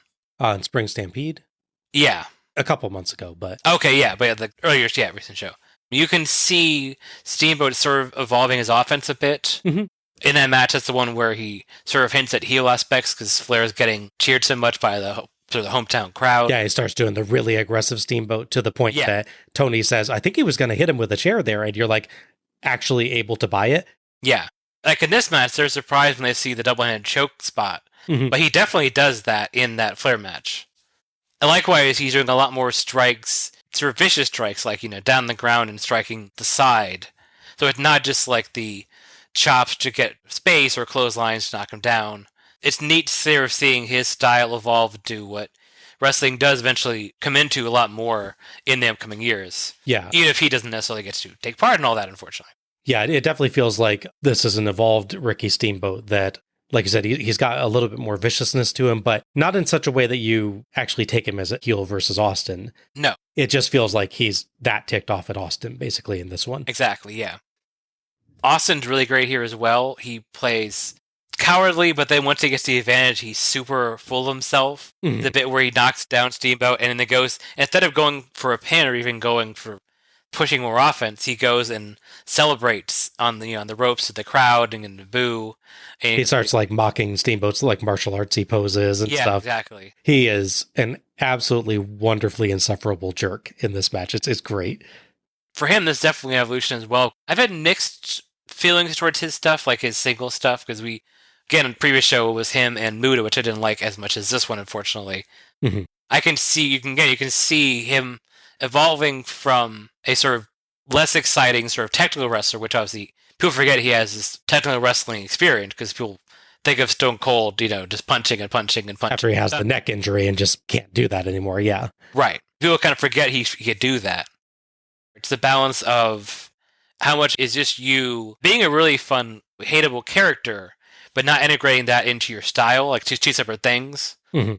Not to compare Austin to Buff Bagwell, but he's an example of someone that never fully integrates his persona as much into his wrestling as you would hope, for instance. I like that you can see his growth this way, that he's really put it all together. Yeah. And obviously, it helps working a match with Steamboat, but he's no slouch in this match at all. Yeah. This is kind of like you're seeing the developed Austin post-Hollywood Blondes having enough distance from that he's been able to take the elements of his Hollywood Blondes character that he liked and keep them, but then make it a deeper and more well-rounded character. Exactly, yeah. I also like the way they sort of built the ending up. Even though it is still the heel gets a cheap pin to win, and I like the way that they sort of built that he was trying to get disqualified. I do question it a little bit. I get the idea is, okay, so Steamboat's feet didn't hit the floor, so it's not a disqualification. I feel like you can go after intent there. Yeah, it would have been nice if they had Steamboat also visibly ask Anderson not to do it at that point. Yeah. It feels like when they do it without that moment, that it is a legit loophole. If you just skin the cat, if you hold on to the ropes, it's not a disqualification, apparently. Yeah. And maybe, I can see that if the idea of the DQ is the guy is probably injured, we need to call the match, then I can see that being the case. But like you said, you can probably judge from intent as well. But yeah, I think it comes off as Anderson's being patient with Austin until he just finally can't take it anymore. And that's when Steamboat has to jump in and say, no. Mm. I do love during that moment, by the way, when Steamboat's just about to jump in and beg him not to DQ Austin, that Anderson is yelling at Austin, and Austin is fully acknowledging everything he did and basically saying, yes, I should be DQ'd. Yes, I should be DQ'd, because he wants that. Yes. But it's just like you can watch him, and it just looks absolutely amazing, him just nodding his head as Anderson's threatening to DQ him. Yeah. Yeah, so as much as I really wanted to see Steamboat win the title here, because obviously it's Ricky Steamboat, and he works hard and deserves it, I can appreciate at least that they subverted the idea, because you think after all this time of trying to get disqualified and escape with the title unfairly, he would then lose, like it all backfires. Uh-huh. But then he gets a cheap roll-up and wins. Yeah, it's a really good finish. It is, yeah. Yeah, this was an excellent match, as you would very much expect from these two. Mm-hmm. Steamboat is full of fire for this one, and Austin is so tremendously smug and punchable. Oh, yeah. I do feel like the arm work maybe goes on a little bit too long. Steamboat surprisingly doesn't vary his holds too much, but to his credit, Steamboat does really wrench on the armbar throughout, and when he detects the crowd getting restless, he ups the intensity and changes things up. Aside from that, though, lots of good striking, great counters, and some excellent and surprising stunts. That triple counter piledriver, my goodness, made this a really fun watch. I love the finish, too. It evades the cheap DQ and cheap distraction finish, moving past both those possible disappointments into a good, solid, if heelish pinfall. Very, very good match. One other thing I would say is, we discussed this with the Steamboat Rude match. There's a thing that you don't see as much in modern wrestling, for better or worse, because, people debate this all the time. There's little pauses to let the audience see something happen. Mm-hmm. So, like in that piledriver spot, for instance, it'd be easy in the sense to do that quickly, Like, he reverse back, and it'll from the mindset of, let's really throw a mess with the audience's head, because we'll reverse it like 3 times in a row quickly, they won't know what's going on. Yeah. But what they do here is they reverse it, they make a show of sort of kicking their legs and moving their body around, and then the reversal over is a little bit slower. It's still fast enough to be safe, obviously. You can't go too slow with the reversal like that. Yeah, it's just exactly the right speed where it seems fast, but you also have time to acknowledge what's happening. Exactly. The crowd can go, oh no, Austin can get the powder. Oh yay, Steamboat can get the powder. Oh no, Austin, It's just little touches like that Steamboat has in his matches that maybe some people don't do anymore, which is unfortunate. That is one of my favorite spots that we have watched in our show. Just absolutely amazing. Unfortunately, this is a very historically notable match for all the wrong reasons. So what happens is, at the next Clash of Champions, there is a rematch between Austin and Steamboat. Steamboat actually does win the U.S. title in that match, which is great, but unfortunately he injures his back in that match. And he's forced to what seems like it could be a temporary retirement, but fortunately is not a temporary retirement. This leads to him not wrestling another match at pay-per-view again, at least, until 2008. Yeah. Which he makes a miraculous story, but it's a really impressive comeback after a long layoff for the tag match and then a singles match against Chris Jericho in the WWE. Yeah. Additional age and ring rust should work against him and just doesn't seem to. Yeah. So yeah, unfortunately, this is the last time we're going to see Steamboat in the series because of that, which is a shame. Steamboat for those guys, we'll talk about, wrestlers that missed a storyline or an angle because of injury, like, Triple H being injured right before the Invasion storyline happened, for instance. Chris Benoit is the same way. I'm genuinely curious, the injury didn't happen. What happened with Steamboat hanging around into 96 and 97? Oh my gosh, yeah. I really want to see what that'd be like. Would we get a Steamboat and Hogan fighting for the title? Things to go. I could genuinely see Steamboat being just a fascinating character to have involved in that angle on WCW's side. I can also see a really interesting edge case given his harsher edge that he's trying to bring to the character with these last couple appearances, like you said at Spring Stampede. I could genuinely see them saying, hey, why don't we play with the idea of NWO Steamboat? He finally gets fed up enough with Flair's antics or something like that causes him to snap. I don't know how you do it exactly, but yeah, I could actually see that's the one way you could maybe make Ricky Steamboat a heel and make people actually buy it. Yeah, that's interesting. I hadn't thought about it that way. But yeah, even if you did the more obvious and probably honestly better approach and had Steamboat as a WCW stalwart during that, there's so many fascinating possibilities. Yeah. I think Steamboat versus Hogan would be neat, but Steamboat versus Kevin Nash would be quite cool too, actually. Yeah. You have Steamboat and Flair, for instance, teaming up to challenge the Outsiders. Yeah. The tag titles, yeah. Yeah, there's some genuinely fascinating possibilities. It's such a shame that, because as you noted, he's developing his character to be able to work with what wrestling is becoming while not losing the heart of his character. Absolutely, yeah. And it's such a shame that we don't reach the point when wrestling has this harder edge that he seems to have foreseen was coming and be able to adapt himself to. Mm-hmm. So, unfortunately, that creates a vacancy, or at least a question of vacancy for the U.S. title. If Steamboat is injured and can't wrestle, what's going to happen with the title? Well, at Full Brawl, you'll find out and probably not be happy. Yes. If you're me, you won't be happy. Yeah. A story for another show. Tony calls up more footage of Cruz and Tenay talking to folks for the hotline, in this case, Pretty Wonderful, Paul Orndorff and Paul Roma. 1-900-909-9900. Heenan asks Tony to pick a winner in the tag title match. Tony picks Jack and Sullivan as they're unpredictable and it's impossible to defend against them.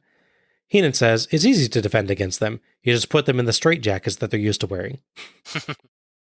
Tony throws to Mean Gene Okerlund, who is at Colonel Robert Parker's party in the back. Hey, wait a minute. I've got credentials. I can go anywhere. You want in here? Hey, I want to talk to this Arn. is a private party here. As you can see, we're smoking cigars, drinking beer, and drinking some champagne. Hold this glass there for me, G. Watch this something good right here, huh? We're going to pop the top here, boys. Woo! Don't get it on everybody here.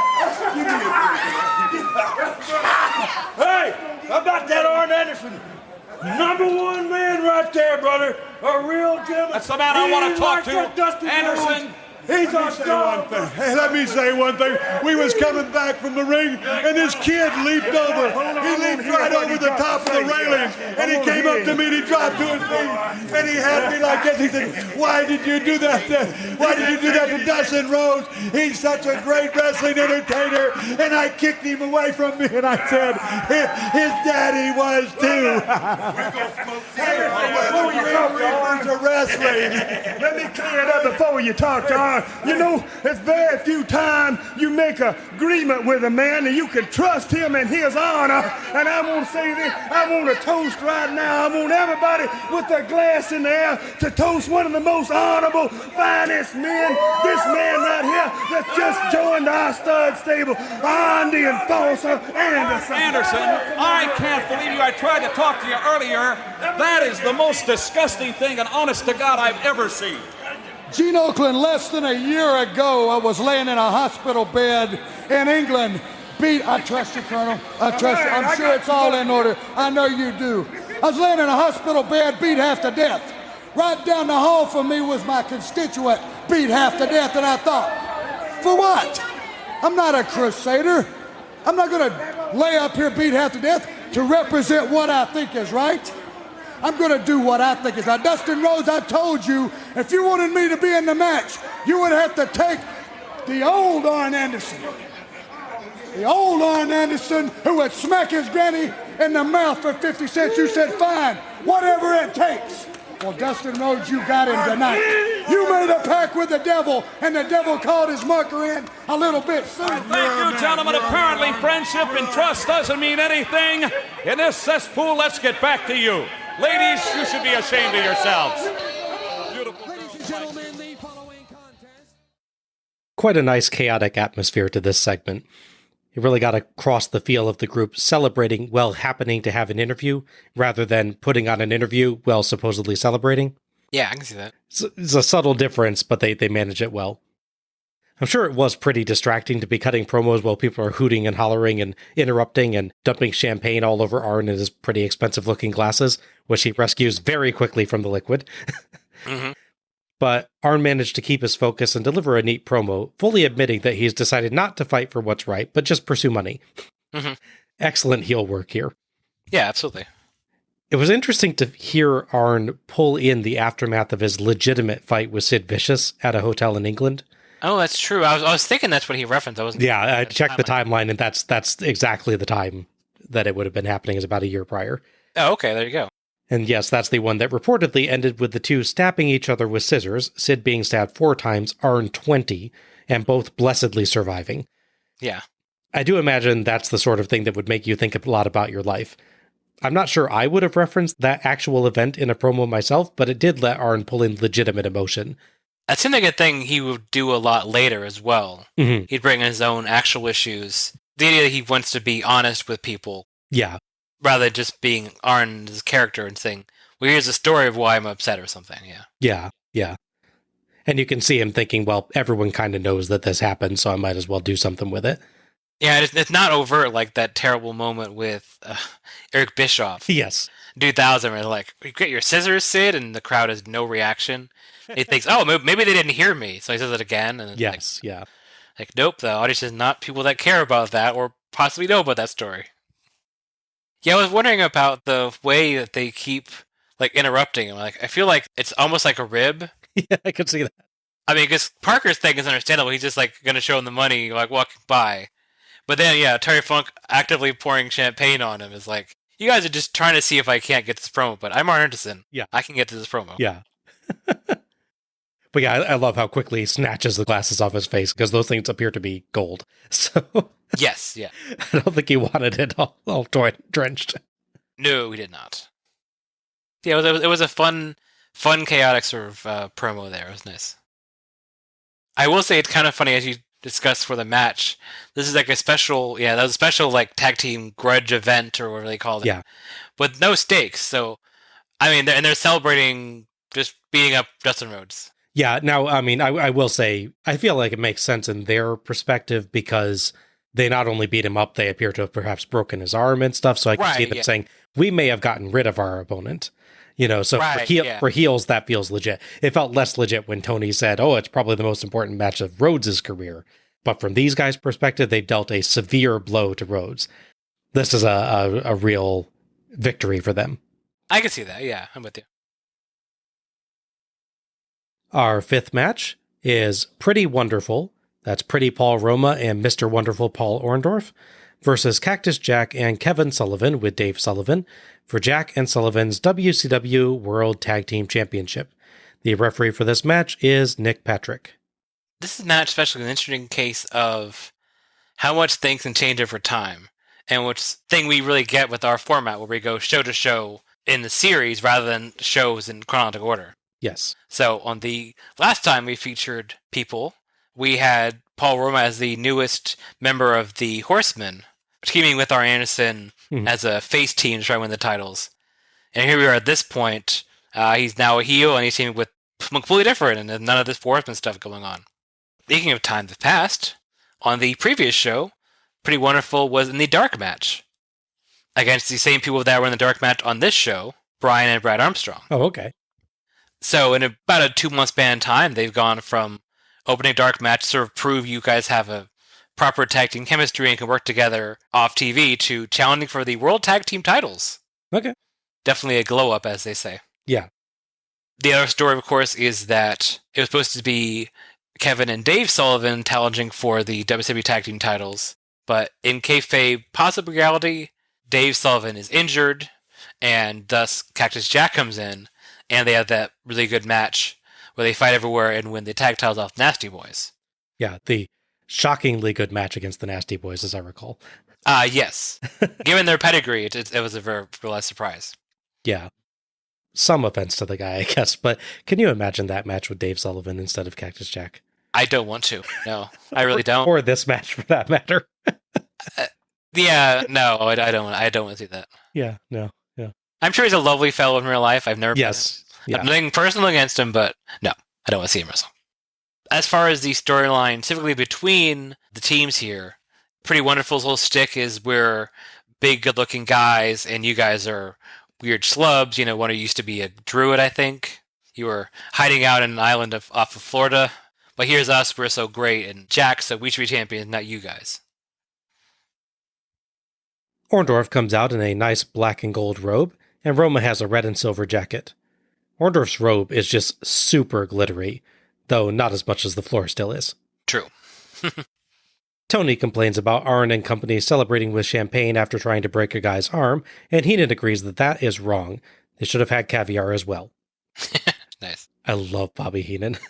He's so good. Jack and the Sullivans are out next. Kevin Sullivan is billed as formerly residing in Singapore, now Daytona Beach this time. Okay. That's a big commute. Yeah, just a bit. Brother Dave, the former Equalizer, wears a Hulkamania shirt. Orndorff and Roma out-wrestle Kevin and Jack in turn, pausing after each move to brag. That's no good, Jack mutters, so he bites Roma. Roma still brags as he dodges Kevin later, so Jack headbutts him, despite Orndorff's attempts to warn him. Orndorff in to land nasty strikes to Kevin, but Jack uses his own body to shield Kevin from a corner-to-corner whip. Roma tries the same to Orndorff moments later, but Kevin just switches corners, and Jack knees Roma, who, credit to him, sends himself absolutely skyward on that. He does, yeah. Pretty Wonderful retreat outside. Back in, Orndorff lands nasty strikes to knock Jack out of the ring, but outside, Jack and Kevin knock him flat. Orndorff ends up near the steps, and Jack at first seems like he'll dive at him, but either Orndorff ends up out of position, or Jack decided diving over the steps is a bad idea, so he just rolls Orndorff back in. I feel like it's the latter. Yeah. He's looking, you can see him sort of gauging, and he's like, no. Yeah, though it is actually surprising to see a stunt that Cactus Jack decides is a bad idea. Yeah. Tells you how crazy those steps location are. Mm-hmm. They land heavy strikes on each other, with the only hammerlock coming from Jack, astonishing Heenan. Roma and Orndorff trade in and out, gradually wearing Jack down and making sure to keep hold of him even on tags, but eventually he escapes and tags Kevin, who charges across the ring with an funniest noise ever. and rams both Orndorff and Roma into the turnbuckle a few times, then double stomps Orndorff for 2. Kevin and Jack trade off working Orndorff's arm as the crowd starts up a wave. Heenan sarcastically praises them as only 14 years behind the times. As wrestling references go, that's pretty decent then. Yeah, that's true. It's right on time. Orndorff escapes with an eye rake and tags Roma. Everybody into brawl, and Patrick and Tony get mixed up as to who the legal men are, so Orndorff gets 2 with a pile driver as Dave puts Kevin's foot on the ropes. Kevin actually already reached another rope, but clearly wasn't supposed to, so he quickly takes his foot back down. Yeah, that confused me a bit. I was like, wait, what's going on for that one? Yeah, I think he thought he was further from the ropes than he was, so... Oh, okay. Roma takes over, and Heenan is just praising his agility for springing up to the second rope when he slips off. Yeah. Bad timing there. He does quickly recover, at least. Mm-hmm. Roma and Orndorff trade off, sometimes without tags, and earn 2 counts with a Roma top rope elbow drop, Orndorff wobbly kneed forearm drop that mystifies Tony, and a Roma elbow drop. But Kevin dodges a swan dive splash and tags Jack as Roma tags Orndorff. Jack beats the crap out of Orndorff, and Kevin disposes of Roma, who visibly throws himself out of the ring. Yes, he did. Jack hits the double-arm DDT to Orndorff, but Patrick is dealing with Roma and Kevin. Dave accidentally distracts Patrick further while trying to call his attention, so Roma trips Jack from outside and holds his legs as Orndorff pins Jack for the 3 count and the win. Roma and Orndorff pose with their new belts. They have a nice synchronized pose there, too. Mm-hmm, yeah. And Heenan is happy, but says he hopes there won't be a new champ in the next match. Mm-hmm. I don't think I've mentioned this yet, but WCW has taken to using beach-themed CG to go to and from replays and the like, and I love them for it. Oh, yeah, that's true, yeah. They have like a shark go by at one point, a surfboard at another point, I think. The spinny beach ball coming back from this replay is particularly fun. Oh, yeah, I remember that one. That was good. I appreciate, like, they've done a great job on this series so far, much like Spring Stampede, of having the set design and all the graphics and everything be very on theme. Yeah. I'm a little disappointed that they dropped the commentators dressing for the beach, though. Yes, that is true. That's something we missed from the previous years. Yes. Thoughts on this one? It's a good match, but there's a few key problems, I would say. Mm-hmm. I don't think the styles of these two teams meshed as well as I think on paper it sounded like they would. Orndorff has this real deliberate, with the exception of his weird dancey wobbly knee thing. This very deliberate old school style, which I think works, as I discussed before, I think works with high energy opponents. So it works well when he's fighting someone like Muta, for instance, that match we got with him in 95. I will say, you mentioned this on the last show, calling on that match as a positive. I went back and listened to our commentary on that match, and you were not very in favor of that match at the time. I can change. I'm allowed to evolve. The person. That was just the easy example I have for that, I think. It's really what it is. And Roma, like, we got him last show. He doesn't do anything bad, but he's very middle of the road for the most part, I'd say. With the exception of the part where he tries to climb over the top rope without, looking at it and slipping, and to his credit, recovering. And genuinely, that followed a genuinely nice spring up onto the second rope. He made that look easy and did it great. I wouldn't have even noticed it if it wasn't for the fact that Heenan chose that exact moment to say that Roma so agile. Mm-hmm. It was like, just poor, I get just that. poor timing. They sort of tried to mix with each other a bit. Mm-hmm. Like, you got a lot of striking, I thought, with Orndorff, which was fine, but the whole thing didn't quite come together as much as I would like it to. Okay. There's the very slight miscues here and there, like, or just questions about what's going on. Like, you mentioned that bit with Cactus Jack where he's going to jump off and then doesn't. Yeah. There's little things here. There's never real botchy moments or obvious, like, giveaway bits, but again, there's the part with Paul Roma where he takes, like, a punch and throws himself over the ropes. Like, he's expecting a bigger strike or something. Yeah, it feels like there's just a few moments, not many, but just a few moments in this match where they're visibly not on the same page as each other. Mm-hmm. So this kind of style clash match works when there's a real clear distinction and, like, one side is, like, either a really fast style, like if you have technical wrestlers, like we have Dean Malenko, for instance, is a great example of this, and we'd have these cruiserweights that when they're kind of fighting back, they can do these good flips and run real fast and all these real fast counters. Or you get the real explosive people, and I didn't quite get as much as I thought from this. I'm not saying it's a bad match. It just, The problem is this match goes almost exactly as long as the Steamboat Austin match, and there's just not as much interesting content in it. Yeah. The timing of the finish was a little off, too, because for it to work, Nick Patrick has to not see Paul Roma, and originally he's just standing up on the floor. Very visible if you look straight ahead for the pin, like you should be doing as a referee. Mm-hmm. He then drops down below the apron, out of sight, after he would clearly have been seen. Yeah, true. It's not a major thing. I think what they're trying to do is just sort of show that they can get a sneaky pin, which is kind of the theme of the show in a lot of ways. Mm-hmm. Again, the timing is just a little off and just very slight miscues throughout. The biggest issue is that they kind of lose the crowd during the match, which I don't think is 100% their fault. And it sounds like I'm being real critical of the match, but I'm not saying that like it's a bad match and that's why the crowd doesn't care. I think the issue with the show, at least as far as the crowd is, when you saw Steamboat counter, as you mentioned in the previous match, is so much of the crowd is really here to see Hogan. Mm-hmm. I mean, obviously, they enjoy parts of the show. They pop for big moments or they boo for characters and such. But the fact that there's no Hogan sighting at all, not even like a backstage promo. This is true, yeah. The crowd gets antsy because they want to see Hogan.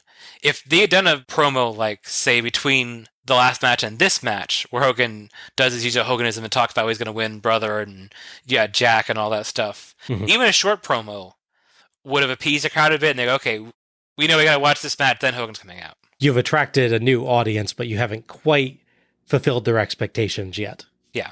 The other thing I'll say is, while I'm not the biggest fan of Pretty Wonderful this as a whole, I think they are the right team to be champions going forward, because the audience they're really getting with Hogan and, the Hogan affiliated people is used to the sort of classic cocky heel tag team sort of thing, that dynamic. I think this live crowd doesn't know quite what to make of Sullivan and Jack, which maybe is another factor in how they react to it as a whole. Mm-hmm. I think it's our move going forward to have these sort of classic cocky heel characters there as champions for whoever the next popular team is to come and win the belts off them. That's fair enough, yeah. Yeah. Right team for the right time.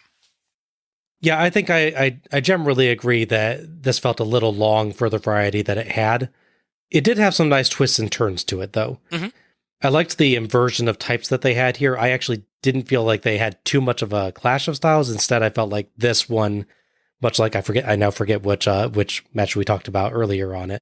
The Johnny B. Bad and Regal match. You were mentioning how they kind of adapt to each other's styles a bit. Correct. I kind of felt that with this one, too, that you notice Orndorff and Roma doing a lot more striking than they normally do. And Orndorff's in particular look great. Yeah. Like really, really vicious forearm shots in particular. Though Roma also, to his credit, has like one part where he just like stomps the ever-living crap out of someone in the corner, as I recall. Yeah, I believe that's Jack, yeah. Yeah. So they did tell a good story here of both teams going beyond their comfort zones. And Orndorff and Roma probably ultimately being the better team, but just being too arrogant for their own good time and again. Mm-hmm. So I didn't really feel like I had as much trouble with the clash of styles in it. I definitely agree that it was maybe a few minutes too long. Mm-hmm. It gets a bit repetitive. Yeah. The ending is a little bit too busy, but it does largely work. I'm not sure if it was planned or a lucky accident, but I like that Dave on a crutch kind of ends up in Kevin's way as they're both rushing to try and stop it. I think that's intentional. Yeah. But I'm not so it nicely explains why Kevin can't make it on time. Yeah. I think overall I did like this, and I enjoyed Pretty Wonderful's heel work, but there's just not quite enough move variety for a 20-minute match, that's all. Mm-hmm. I agree with that, yeah. Make this 15 minutes, and I think you got a real winner. Yeah, I can see that. Going forward, the champs would continue facing the new teams of WCW. In this case, they would be fighting the Ladies Tag Team with Marcus Bagwell, Stars and Stripes. Nice. Which is Marcus Bagwell and the Patriot, Del Wilkes. Yes. Before his more famous run in WWF, challenging Bret Hart. And that match will take place at Fall Brawl. Unfortunately, on the other side, the now former champions implode on each other due to a lot of issues going between Dave Sullivan and Kevin and Jack, which leads to a loser leaves WCW match on Fall Brawl between Kevin Sullivan and Cactus Jack. I wonder who's going to lose, he says knowingly. Tony talks up Hogan versus Flair and says he's wanted to see this for years. It's the match fans have always waited for. He asks Heenan his thoughts, and Heenan says, one way or another, it'll be a new era. He says whichever way it goes, people will claim they knew it would go that way, but he says if Hogan beats Flair, it's a fluke. Tony says everyone at WCW is thrilled to have Hogan here, and Heenan quickly denies that.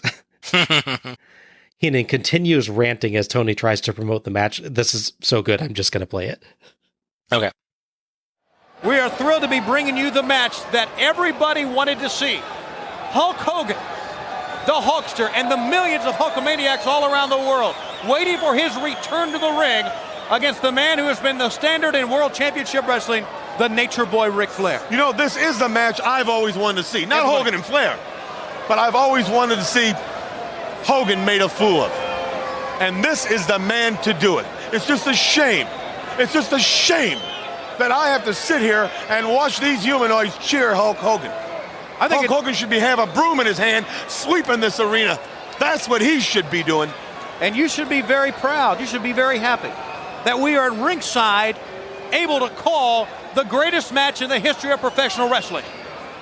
You'd rather be here than doing a World Series, than doing a Super Bowl, Absolutely. than doing a Stanley Cup. Absolutely. Well, so would I, because I'm going to love it when Hogan walks out of this building tonight and 20-some thousand people are chanting, loser, loser, loser. I'm going to feel good inside. Then I'm going to go to Bucksnort. I'm going to hang around with Terry Funk, Arn Anderson, and I'm going to have myself a glass of the bubbly. How do you like that, Schiavone? And you can go home and have your little warm cup of Ovaltine and a cookie. I love the Ovaltine and a cookie line. That's just absolutely epic work from Heenan there. Just great. Tony throws to Michael Buffer for our final match. Only 6 matches on this show, thank goodness. Yeah. I love it when they give me a reasonable number of matches on the show as opposed to like 14. Oh man, that show, yeah. Yeah. Oof. I think that's our 3rd Spring Stampede 2000 reference tonight. Yeah, I think so. Leaves scars, man. It does. Our final match is Hulk Hogan with Mr. T and the Mouth of the South Jimmy Hart versus the Nature Boy Ric Flair with Sensuous Sherry for Flair's WCW World Heavyweight Championship. The referee for this match is Randy Anderson. So 2 things happened in the early part of this year that are very important. One, Hulk Hogan announced he was going to come to the company. So the second thing is that Ric Flair had become a heel. Stat. Yes. As such, they did an angle where he would unify / get rid of the WCW International title, fighting Sting at a previous Clash of Champions, becoming the only champion in WCW. On top of that, they set this angle up that Sherry might be helping Sting, but then she turns on him to make sure you know that Flair is definitely the bad guy here as champion. Because as we noted before, there's an interesting dynamic with the heel and faces in that match with Ricky Steamboat and Flair. Flair getting cheered by a lot of people, just this sort of the "we respect you" cheering even while he's heelish. Yeah, exactly. But they got to make sure they don't get any of that because we need the pure adulation for Hogan. I don't even mean that sarcastically. You need that for the story. You need the worst possible person, character-wise, to fight Hogan so you get the proper reaction. Yeah, Hogan is a superhero face, so you need a supervillain for him to face, yeah. Exactly. Yeah. At this stage in Hogan's career, you can't do the Shades of Grey approach, really. No. They're about a year from trying that, yeah. Yeah, you get there, but at this stage, not there. They do tease Hogan's appearance earlier in the company. Colonel Rob Parker, when he's putting up his opponent against Flair on a show before this, teases I think it's a 6'6" or 6'7" former blonde world champion. Right. And you're like, ooh, is that Hogan? Is that Hogan? And then it's Barry Windham. Yeah. Which was a good match. Oh, yeah. Unfortunately, it ended well for Barry Windham, but it's funny that they were teasing that beforehand as well. The one question I have outside of kayfabe, or I guess in kayfabe rather, is why Hogan immediately get the title shot? Obviously, the answer is he's Hulk Hogan, you want the biggest match possible, but I guess just being a champion somewhere else means you got to fight for the top belt in the company immediately with no warm-up matches at all. I'm sure you're fine. Yeah, I think it's, obviously, like you said, outside, I think Bischoff is feeling like they're in a bit of a desperate situation. He needs to do the biggest possible thing he can with Hulk Hogan right away to see if they can get a good return on this investment and attract the sponsors and everything that they were planning on doing. But yeah, in kayfabe, I guess the idea is we are acknowledging his prominence as a fighter, that this is a world-traveled fighter who has won multiple world titles. We're not mentioning where, but we are mentioning he's a multiple-time world champion. He's still only half Flair's total or less, which is kind of amusing. Yeah. He's like already at 12, isn't it? Yes. I feel like I can buy that it's like they signed this as this is a big fight. Right. The premise in and out of character is that we are bringing this guy in explicitly to challenge for the world title. No, yeah. I totally get business sense why they did it. I think all things being equal, if business was going better for WCW and they could have had time to wait, you could have built up some strong heel and say so-and-so is the number one contender for Flair's title, even knowing you're never going to have the match. Hogan's got to prove himself in WCW, you want to say. So he's going to fight, say, Vader or someone else and beat them. Hopefully not Vader, because I like Vader. True. But someone like a Vader caliber guy, and Hogan wins number one contender, and then you build up, oh no, Flair has 2-3 months of, now Hogan comes for my title, I'm going to blah, blah, blah. All the stuff you basically crammed in a short amount of time with this signing and right to title match, just with a little more time. So I get why they did it. At the same time, it'd been nice if they could have built up to Hogan and Flair more. But at the same time, and a lot of wrestling fans mine at this point, that match has been built up for 10 years. So yeah. I can't fully fault them for doing it. As much as I want to say build it up more, I get why. Yeah, I guess that is the legitimate question, is how much build do you actually need for Hogan versus Flair when Tony rightfully points out this has been a dream match for fans for close to a decade. Yeah. Which is why it's so shocking that they don't really get that when Flair comes over to the WWF. It's kind of a difference in the company's approaches, right? That WCW is willing to acknowledge, at the very least, that Hogan is a multi-time world champion, has had this legendary career, even if they don't quite say where it is and all that stuff. Yeah. Where when Flair comes over to WCW, they acknowledge that he is currently champion, but they don't necessarily tell you just how storied a career this man has had. Yeah. They don't get as big a reaction as they're hoping for, I think. Yeah. In a way, you could probably argue that there's parallels to what the WWF did in Hogan's second run of the company, because people forget his first run when he's the heel. With Face Hogan in 83, they go very quickly from Hogan is redoing the company to Hogan fights Iron Sheik and wins the title. Mm-hmm. So they're somewhat guilty of the same thing, but it's more noticeable on this one because this first match in the company is boom, right for the title on pay-per-view.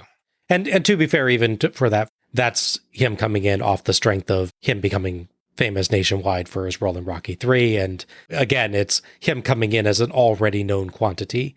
Exactly, yeah. So it's an interesting thing with Hogan that he has done that multiple times, come in already in a strong position, not needing to be built up, really. Yeah, of course, the irony, too, is Hogan is fired by Vince's dad for doing Rocky 3, which then makes him the big star, which gets him this immediate comeback. So the thing that gets him fired gets him this bigger promotion as well. Yeah. Life is just weird that way sometimes. Yeah, definitely. Especially in sports, yeah. Michael Buffer introduces the match and calls out one of the executives of the WCW, Commissioner Nick Bockwinkel. There's a bit of a delay, so Buffer just introduces him again. I'm guessing that they were trying to wrangle all the people backstage because there's quite a lot of people that have to come out for this. Yes, that's probably what it is. Buffer introduces Shaq next, and he gets big cheers. Shaq, of course, was playing for the Orlando Magic at the time, so makes sense that the crowd is quite a bit in love with him. Yes. He's there to present the belt to the winner. Flair comes out first, despite being champion. He is accompanied by Sherry, who gets a silvery strand from the entryway caught on her arm, so just does a really nice pose with it and drops it behind her. Good improv there. That was really good, yeah. Yeah. You can tell when someone is a veteran and just like, they're not caught off guard. I think that's a nice touch. Mm-hmm. Yeah, that was just great. Flair gets a lot of cheers, but also quite a lot of boos, too. I think folks are reacting to him as a heel, but also as a WCW stalwart. Yeah. Hogan's entrance to new theme American Made gets a roar of cheers. though you can definitely hear some boos mixed in as an undercurrent. So again, lots of folks treating him as the face or just excited to see him, but then others reacting to him as an intruder into WCW. Yeah, I noticed throughout the show a couple of times, there's these two guys in like suits and ties. During the first match, they're visibly cheering for Rigo when he comes out. Mm-hmm. And there's a point with, I believe it was Steamboat. They like disapproving faces at him, like they like cross their arms when Steam comes by. They're being the let's cheer the heel guys. They're the ECW fans. Yes. Yeah. Exactly, yeah. There's a bunch of them in the crowd. There's another dude in the front that I think later shows on the seventh day God created Ric Flair sign or something like that. Oh, yeah. When Hogan impersonator guy shows off his Hogan action figure and stuff, he keeps like reaching out like he's going to try and snatch it away and stuff. He doesn't actually do it, which is probably good because the Hogan impersonator guy looked quite large, but... Yeah, I wouldn't pick a fight with that guy. He's back, Heenan says, like he's in Poltergeist. Yeah. We see a little kid who later emerges as Hogan's son Nick in the crowd, as well as a different Hulk Hogan lookalike from the earlier one. That one is almost a dead ringer, I swear. Yeah. The guy in the red shirt. The red shirt, yeah. Looks like the look that he had around when he was doing No Holds Barred. Yes, yeah, that's it. Hogan tears his shirt, high-fives Shaq, and soaks in the cheers. Spotting a Hulk Rules sign in the crowd, Heenan says, "Not for long." Buffer goes way over the top, building up the match. I'm just going to play it. Oh, please do. Ladies and gentlemen, just a few days, the world will celebrate the 25th anniversary of one of the greatest moments in the history of the 20th century. Man's first steps on the surface of the moon. Tonight, a quarter of a century later, just miles from the very site where Neil Armstrong and Buzz Aldrin were catapulted into outer space to meet their destiny. Tonight, two of the greatest stars in the world of professional wrestling are about to collide. Ladies and gentlemen, from Orlando, Florida, let's get ready to rumble!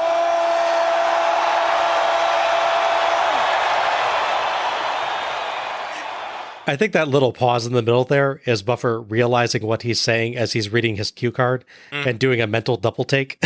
Yes. Like, what are you making me say? I'll be 100% with you. I was really tempted at one point while we were watching that segment to give him MVP for making it through that line without cracking up. Had to be so hard. So hard. I mean, yeah. He gets a good vote for me. I'm like, credit where credit's due. You earned that, what, $25,000 you get per show or what it is? I was thinking about that, too. Do you think Jimmy Hart wrote that? Oh, that could be. That really could. That feels like Jimmy Hart thing. You can't possibly accuse WCW of not hyping this match to the moon. Ah. I'll show myself out. Buffer does quite extended introductions of the competitors as well, and those accompanying them, and notes that tonight, Hogan must put up or shut up. He also claims that Hogan has been out of wrestling for 3 years. No, that would be 3 months. Yeah, where the hell does that number come from? I don't know, and they say it over and over. Even Heenan has fed a line about that. Yes. Like, he's been away for 3 years, there's no way he can keep up. Yeah.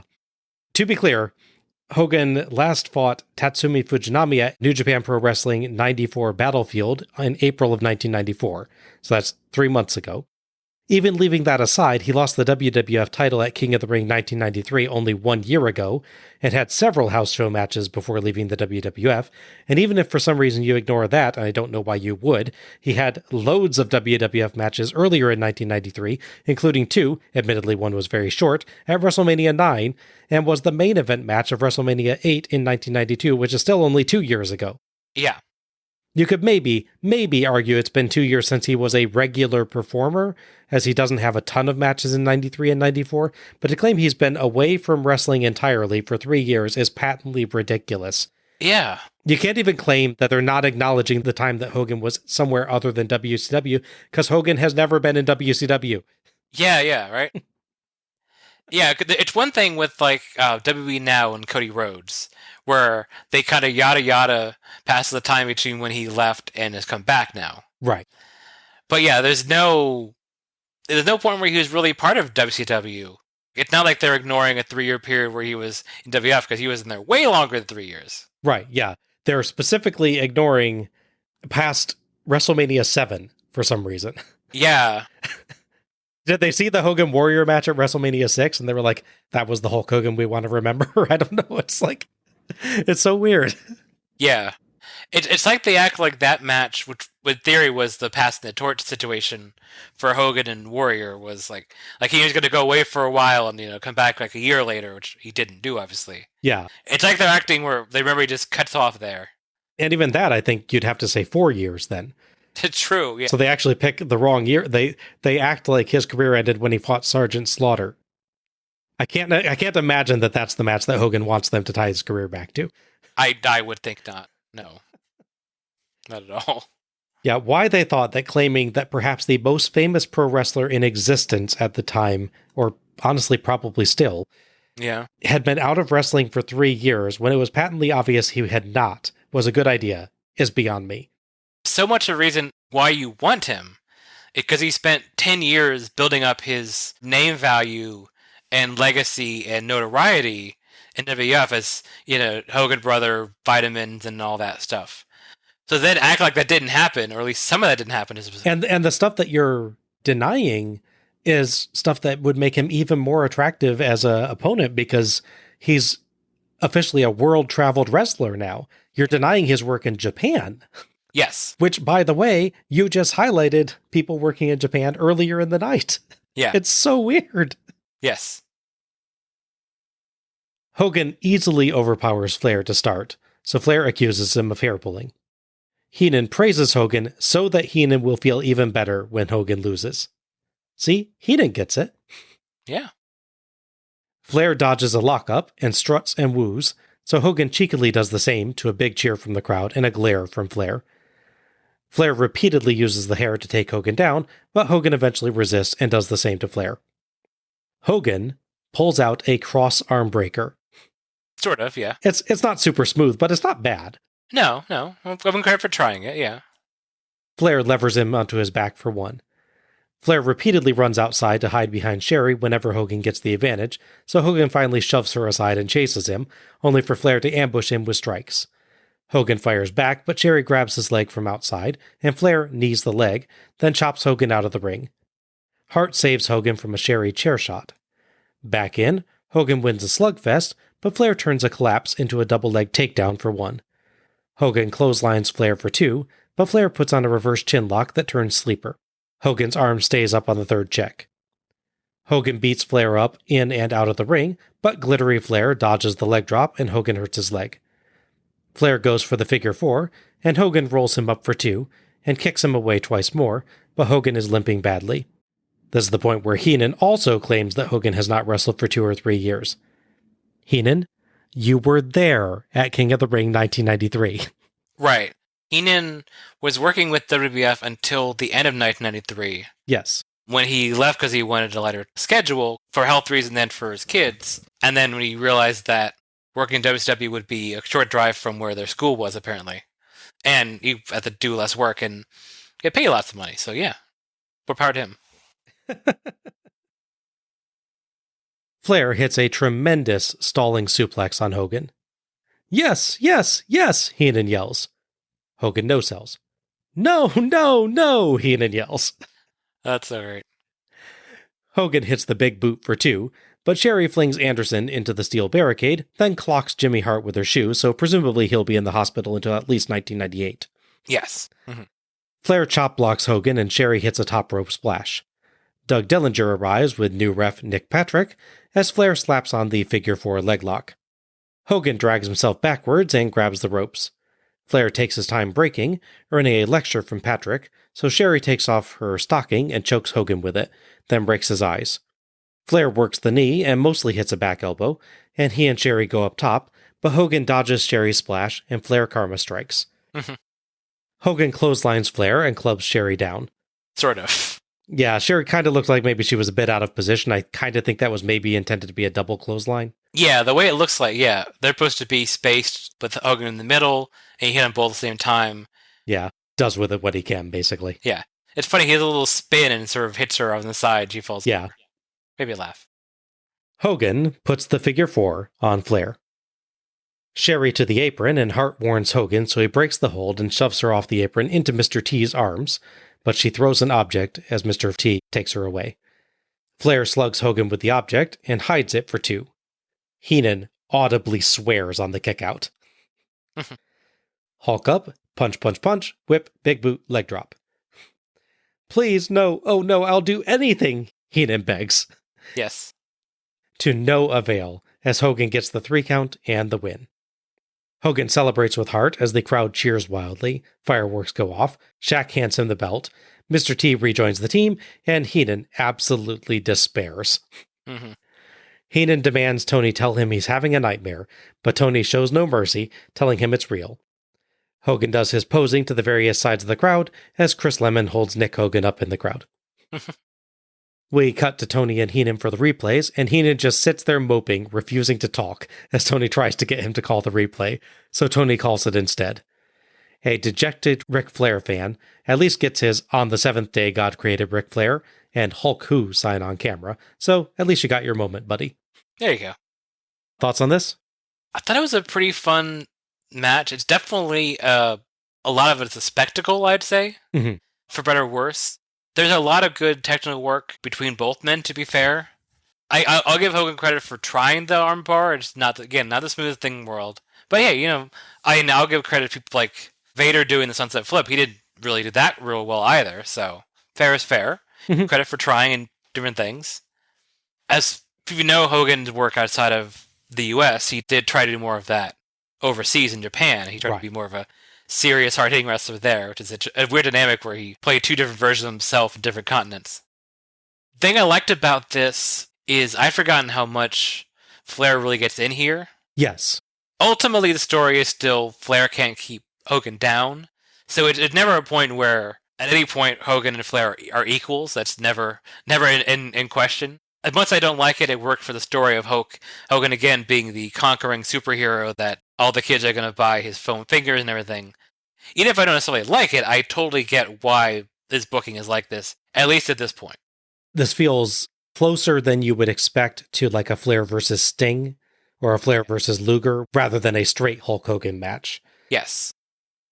Yeah, it's definitely a very different Hogan match than if you went right in from the WWF. Right. I think a lot of that credit goes to Flair. It definitely feels like a Flair match that Hogan is working a lot of the time and then ultimately still goes to the Hulk Hogan spots.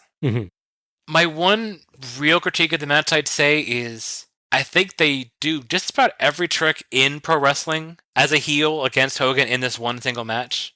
Didn't save anything for future. No, not at all. I mean, you have Sherry constant interference, choking, you have ref bumps, you got the Wrestling Bio says the brass knuckles that look like brass knuckles, but we'll call them brass knuckles. Yes. Credit to him for that line, because it's funny. When you even have the celebrity interference as well, because you have Mr. T being involved in that. Speaking of Mr. T, he's both a good and really bad ringside enforcer, because he's of no use at all when Hogan is getting kicked in the balls, or when he's being attacked on the outside, or when Jimmy Hart's being attacked on the outside. He's really only there for the one spot to catch Sherry, and even then he misses her throwing the object, because that's part of the story. Yeah, unfortunately, there's some people that you bring in that do a good job of like doing their role constantly on the outside, and there's some people that you bring in and that seem to just like remember their one spot and do it. Yes. And it seems like, at least in this case, Mr. T is more of, they told me one spot, I'm going to wait for that spot, and I'm going to do it right. And he does it right. He does, yeah. But yeah, you're just kind of like, you could have been doing a lot more over the course of the match, where up until that point, they kind of more leave it to Jimmy Hart. Yeah, Jimmy Hart got to feel that too, because Jimmy Hart gets beat up by Sherry. He gets hit by the most lethal weapon in pro wrestling, the high-heeled shoe. Yeah, it's known to take out a wrestler's eye on multiple occasions in coming years. Thank goodness he wears sunglasses. I mean, imagine that's true. What would happen if he didn't. That's very true. But yeah, I think my big issue is just that they did everything you could possibly do against Hogan, leaving nothing there for rematch. They're basically treating this Hogan Flair match as, here is the Hogan Flair match you're going to get. Yeah. Here's everything you possibly want to see. Which, if it really is the only one you ever get, then fine. I would have no real problem with that. Right. But they do go on to do a feud, so it's less of a problem for this match and more of a problem for the matches that are going to come afterwards. Yeah, it's a question of long-term versus short-term thinking. Yeah. Which I can, again, going back to what Bischoff had said, I can kind of see why WCW might not be into long-term thinking at this point, if they were really in as dire straits as he kind of says. Yeah. But it doesn't mean it's a great idea necessarily. The other reason that happened is when you want to do something for so long and so many ideas just build up over time, someone has to be there. It was the reason, like, you need an Arn Anderson guy to go, wait, you're going to do this spot and this spot and this spot, and just like read down the checklist. Like, I mean, Sherry uses like everything that she has on as a weapon throughout this match. Her shoes, to her docking through her body. In fact, they do the successful splash and the unsuccessful splash. Yeah. In the same match. Yeah, it does feel like they're throwing literally everything out there, which does help it become such a huge spectacle, but at the same time, it's probably going to be a negative in the future. Halloween Havoc is their next big match. Yeah. Like, what can they do in that match they didn't do in this one already? Mm-hmm. This had an absolutely epic feel, as both guys, boosted by a very excited crowd, performed with tons of energy and charisma. I really appreciate that they both pulled out some unusual spots, particularly Hogan's expanded holds and mat wrestling versus his usual sort of match. Yeah. It felt like both guys realized that this match was very important and needed to match people's hopes, so they went the extra mile, and that's appreciated. Yeah. They built a good solid story, too, mixing the Hogan tropes and Flair tropes quite well. It does at times feel a bit cut together, as I felt like I could tell when it switched from Hogan match to Flair match and back. Yeah. But it nicely blends the two different styles of performance without devaluing either one. True. This was a dream match for a lot of people, and putting this on was absolutely huge for WCW, so it needed to be good, and it was. Yeah. This wasn't just a typical Hogan match with Ric Flair in it. Right. They put a lot of time into this. Hogan, to his credit, does work really hard in this match. Mm-hmm. By the end of the match, his hair is all sweaty. Yes. He doesn't half it. It shows that at the very least at this point in time, even though he's got, I'm sure, a very juicy contract with the very limited dates and yada yada, he's not gonna just sort of rest on his laurels, to use that cliche, in this match. I think Hogan realizes that this is the match above all matches where he has to absolutely prove that he was worth that contract that he got. Yes. And so he really does pull out all the stops, whereas Jesse Ventura would say pull out no stops. Yes. But no, he really does work quite hard in this match, and I got to give him credit for it. And of course, like, not discounting Flair at all. And Flair does an absolutely amazing job of selling like mad for this man and doing a lot of really high energy spots, putting on a good show, like you said, pulling up perhaps too many tricks and everything, but still really, really going to town on making this the most exciting match he possibly can. Mm-hmm. As I sort of alluded to, Hogan, with his nice contract, has more limited dates than a lot of guys do, which, if you can get that kind of work, I don't necessarily fault you for it, as long as you work hard. The next pay-per-view, Fall Brawl, there's not another Hogan match. Instead, Fall Brawl is about establishing who the number one contender will be for Hogan at a later show. Okay. So that leads to the name mentioned after the second match, the Triangle Elimination match, which involves three men, the Guardian Angel, Vader, and the man called Sting. Oh, okay. So maybe we'll get that Hogan-Sting match after all. We cut backstage where Hogan and Hart walk through the arena halls, Hart holding the belt because I guess Hogan is tired. Fair enough. It's a heavy belt. Yeah. That is fair enough, yeah. It is interesting. This show is the one time I've ever seen the WCW big gold belt and thought it looked small when Shaq was holding it over him. Oh, yeah. Heenan has a line where it's like, it looks like a cuff thing on it. Yeah. That's good, yeah. Hogan says hello to Brutus Beefcake and Hacksaw Jim Duggan, who looks great, actually. He's in terrific shape. Yeah, he's just hanging out backstage. Oh, hey, Hacksaw. Back to Tony and Heenan, and Tony continues to try to get Heenan to talk. Tony praises Hogan's determination as Heenan glares at him. Backstage again, Hogan takes the belt with a holy moly. Yeah, that's how I'd react if I got to hold the big gold belt too, I think. Yeah. He proclaims himself the one world champion, and they kind of hold the shot on him for too long, so he just goes, yeah, and all right, as he walks the rest of the way down the hall to the interview room. Yeah. Could have maybe cut one more time, guys. Yeah. Gene Okerlund and many, many, many wrestlers and other people wait for him there. Ladies and gentlemen, I have been down the road with this man, and they used to say back in the Prohibition days, the good old days are back, and believe me, Hulk Hogan, congratulations, WCW Heavyweight Champion. You have done it again, my friend. What a day. Well, you know something, Mean Gene. Everything that was old is now new again, brother. And I told all the Hulkamaniacs, how'd you like to go on one long ride? And they said, yeah, brother, we'd like to go. I said, well, that's cool. Just as long as the Hulkster's driving, brother. And tonight in Orlando, all the way around the world, all the way to New York City, brother, Tokyo, Japan, Africa, Asia, and all points in between. Hulkamania is running more powerful than it's ever been. Jimmy Hart was watching my back. Mr. T, the Maniac Mugger, was roaming the crowd.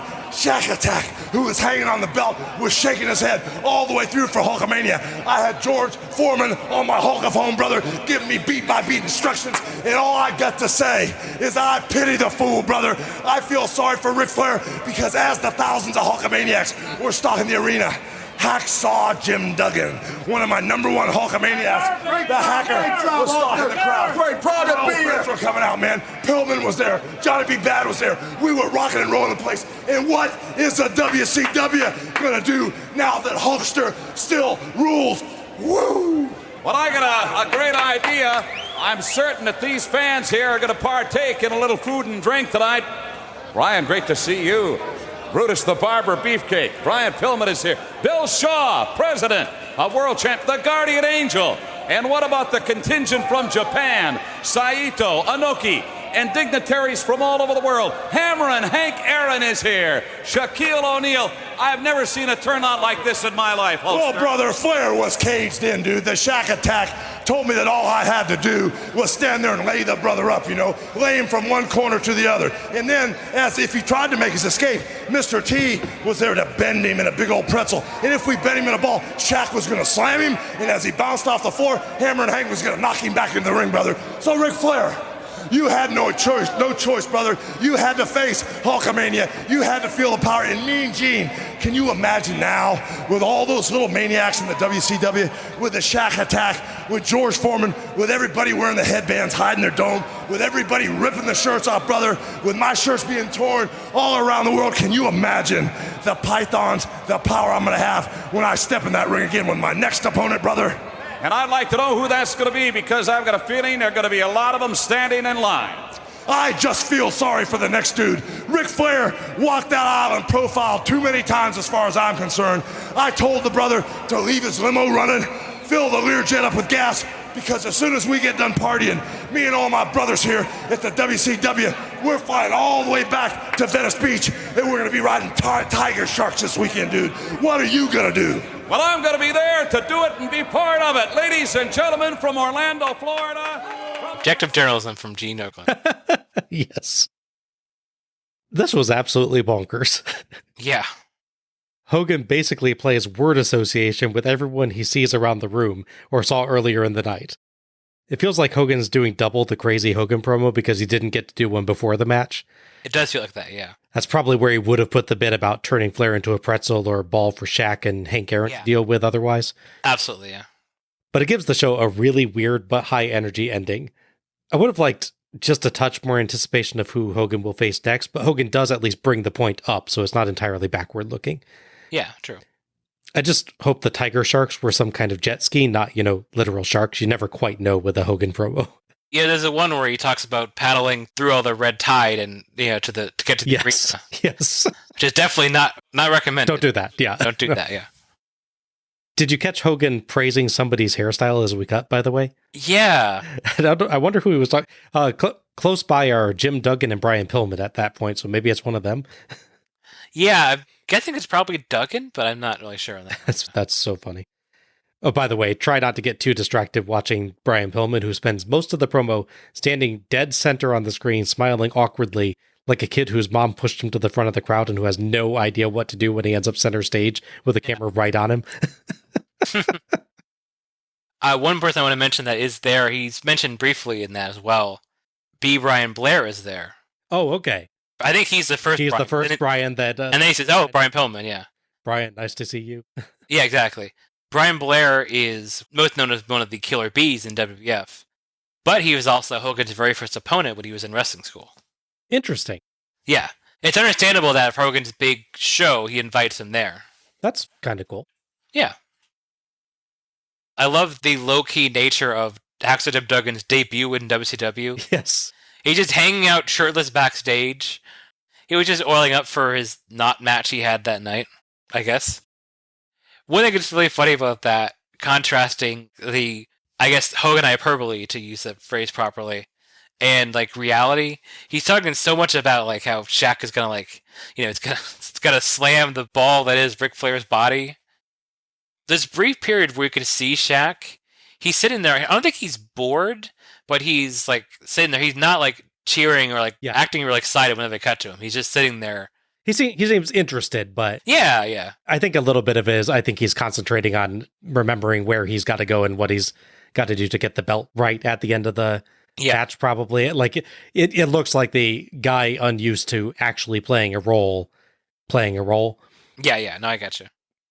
It's just funny, it's like, Shaq's gonna come in and stop you, brother. I'm like, yeah, I saw Shaq. He didn't think he was doing a whole lot. But okay. If anything, Shaq said he was gonna be impartial. So he does high-five Hogan before the match. So, yeah. It's fun, but it is a weird thing.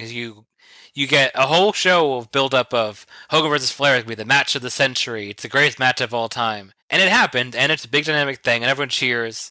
Then Hogan walks to the back, and there's a long period of time where he's just talking after the show seemingly is over.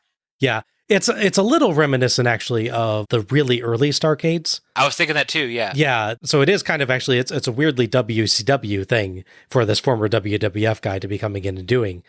I remember it, like the very first one, isn't it, that Flair wins the title from Harley Race, has a promo in the ring that's short. Yes. But then they have like a good 13 minutes, I believe, of additional promos from him and a whole bunch of other people. They gear up the show, I think, and then go to talk to him in the back, yeah. And then appear to run out of time because Gordon Soley is like halfway through a line when it cuts.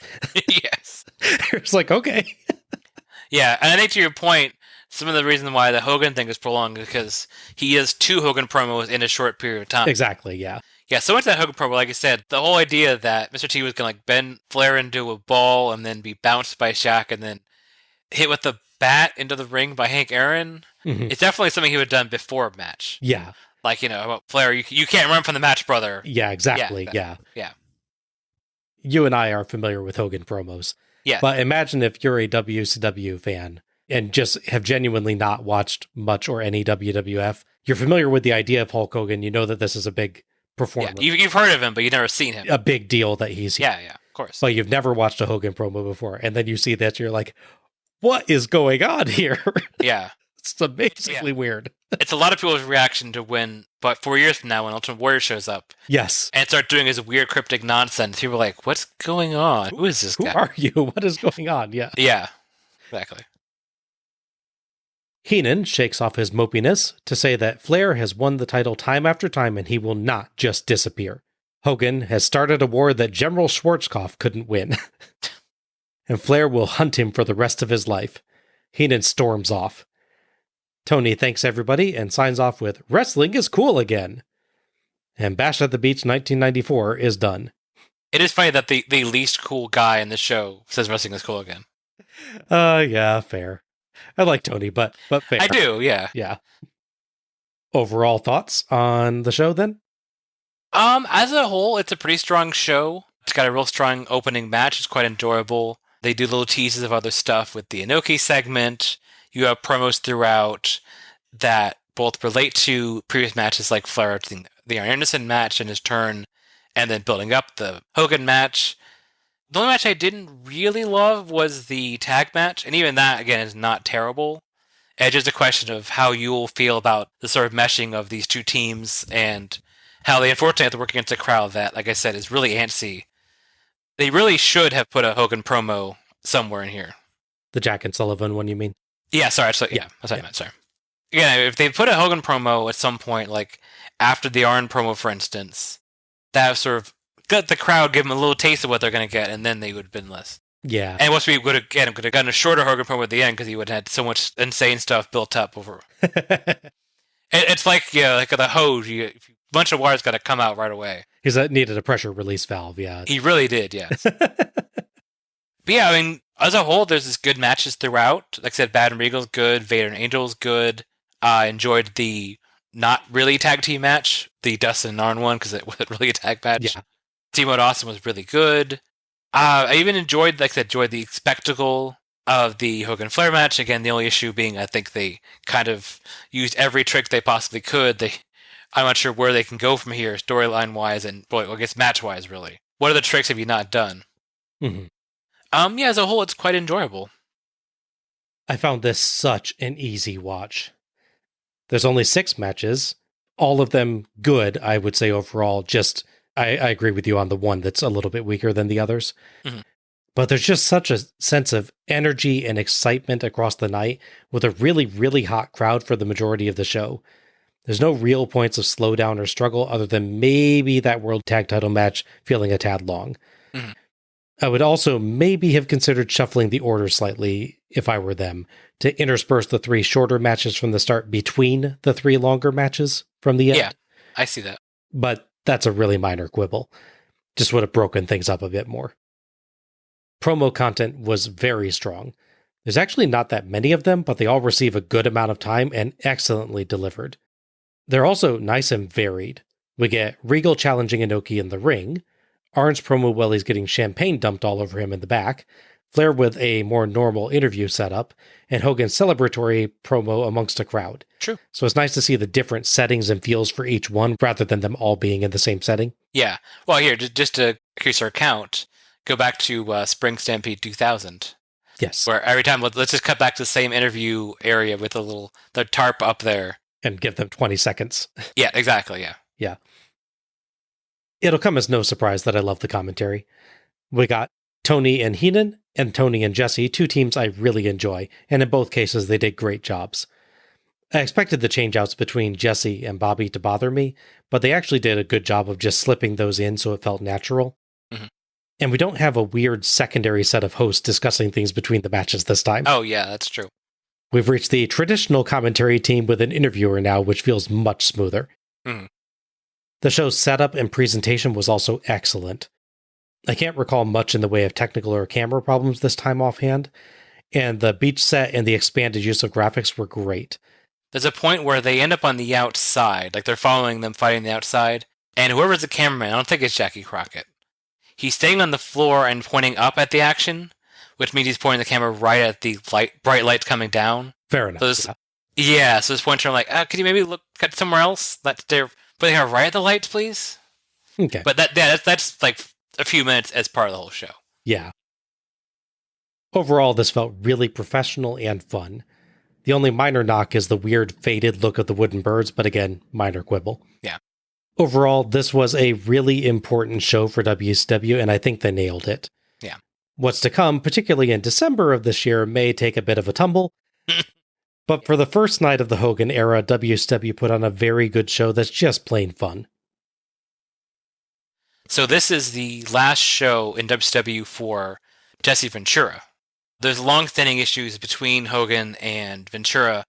Some legit, like there's apparently a thing where Ventura was trying to unionize the wrestlers, and Hogan less interested in that.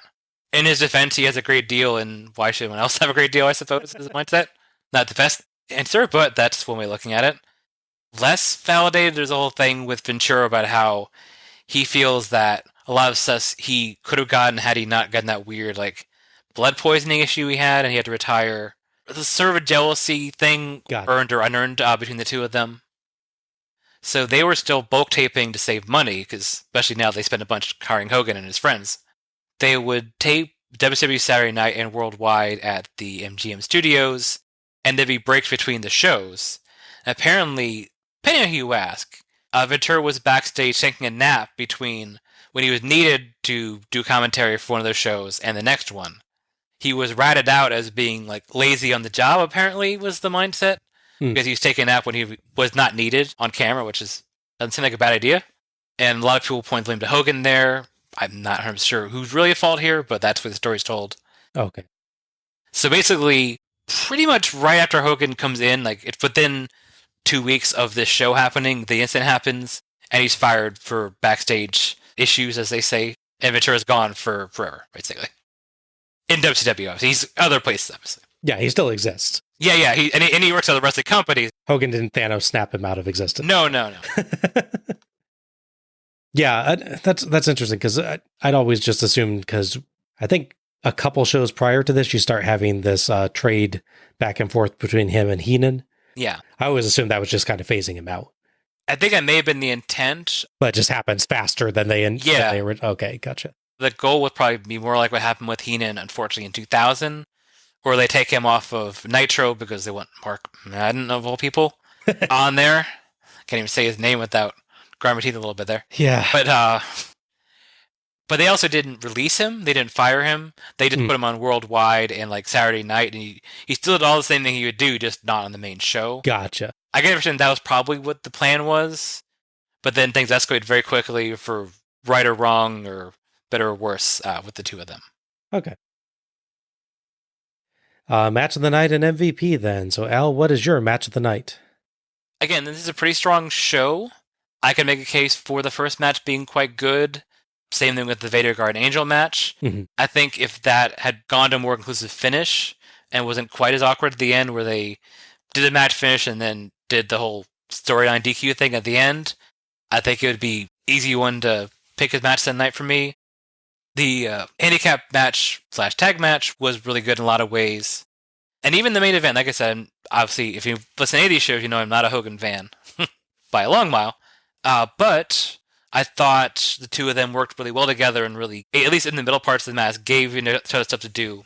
I was more likely to pick a Hogan match than I was actually thinking going into this. Like, oh yeah, sure, Hogan match, whatever. But it's Hogan and Flair, and they both work really hard. Ultimately, for me, I have to pick Steamboat and Austin. Even though it has a heel cheating to win, they tell a great story throughout the match. And again, that's part of the story, is that. So it's not as much of a cheat. Okay. For me, this was also between Austin versus Steamboat, and in my case, Hogan versus Flair. Fair enough. The former, I agree, I think is better as far as match quality, and certainly no slouch in the character department. But I am actually going to give it to Hogan versus Flair on this one. That's fine. It features some absolutely incredible crowd interaction, and Hogan and Flair both put on a great show in the ring, going beyond what they actually needed to do. It's also very important to the company, so taking a bit of the Mullins theory of Match of the Night from Starrcade 1997 here, this show does not exist without this match. That's true. So it is quite literally the match of the night. Yeah. Note that this is a much better match than Hogan versus Sting from that show, though. Yeah. Plus, when do I give Match of the Night to Hogan? I got to take opportunities where I can. That's fair, yeah. MVP? Okay, so let's see real quickly. Regal for his match quality and his doing his promo while having just worked a match and covered in glitter. That's a perfectly fair choice. Vader and Angel both doing their part really well in their match are perfectly good choices. Dustin's real stand-up performance is really nice. I can almost see it for the subtlety for the reveal and the sort of heel issues after the reveal with Arn Anderson, honestly, being a good choice. If he has slightly more ring work to do, that might have helped his case. Obviously, I know for the story that makes sense why he doesn't. But it's easier to pick if he does more of that thing, I'd say. Obviously, Steamboat and Austin are both really good in their roles. Steamboat has a little easier time because he's playing the confident, serious face against the most punchable man in wrestling at this point. Yes. Obviously, The Miz is not a wrestler yet, so he's not there yet. And Marcus Bagwell is still Marcus, not Buff. True, yes. And again, Flair's promo is really great. Flair gives a lot to Hogan, but Flair also does a lot of stuff he doesn't really do. He really goes out for this match. And to be fair, like I said, Hogan works really hard here, and his bonkers as hell promo at the end, a bit of like 3 promos where the content is quite enjoyable. as much as I often lean to Steamboat, and understandably so, because he's amazing, I actually will give it to Steve Austin, because for me, his role, he's so good at this role. And like I said before, he really combined his strong character work with his match work. It's all combined into the full package here.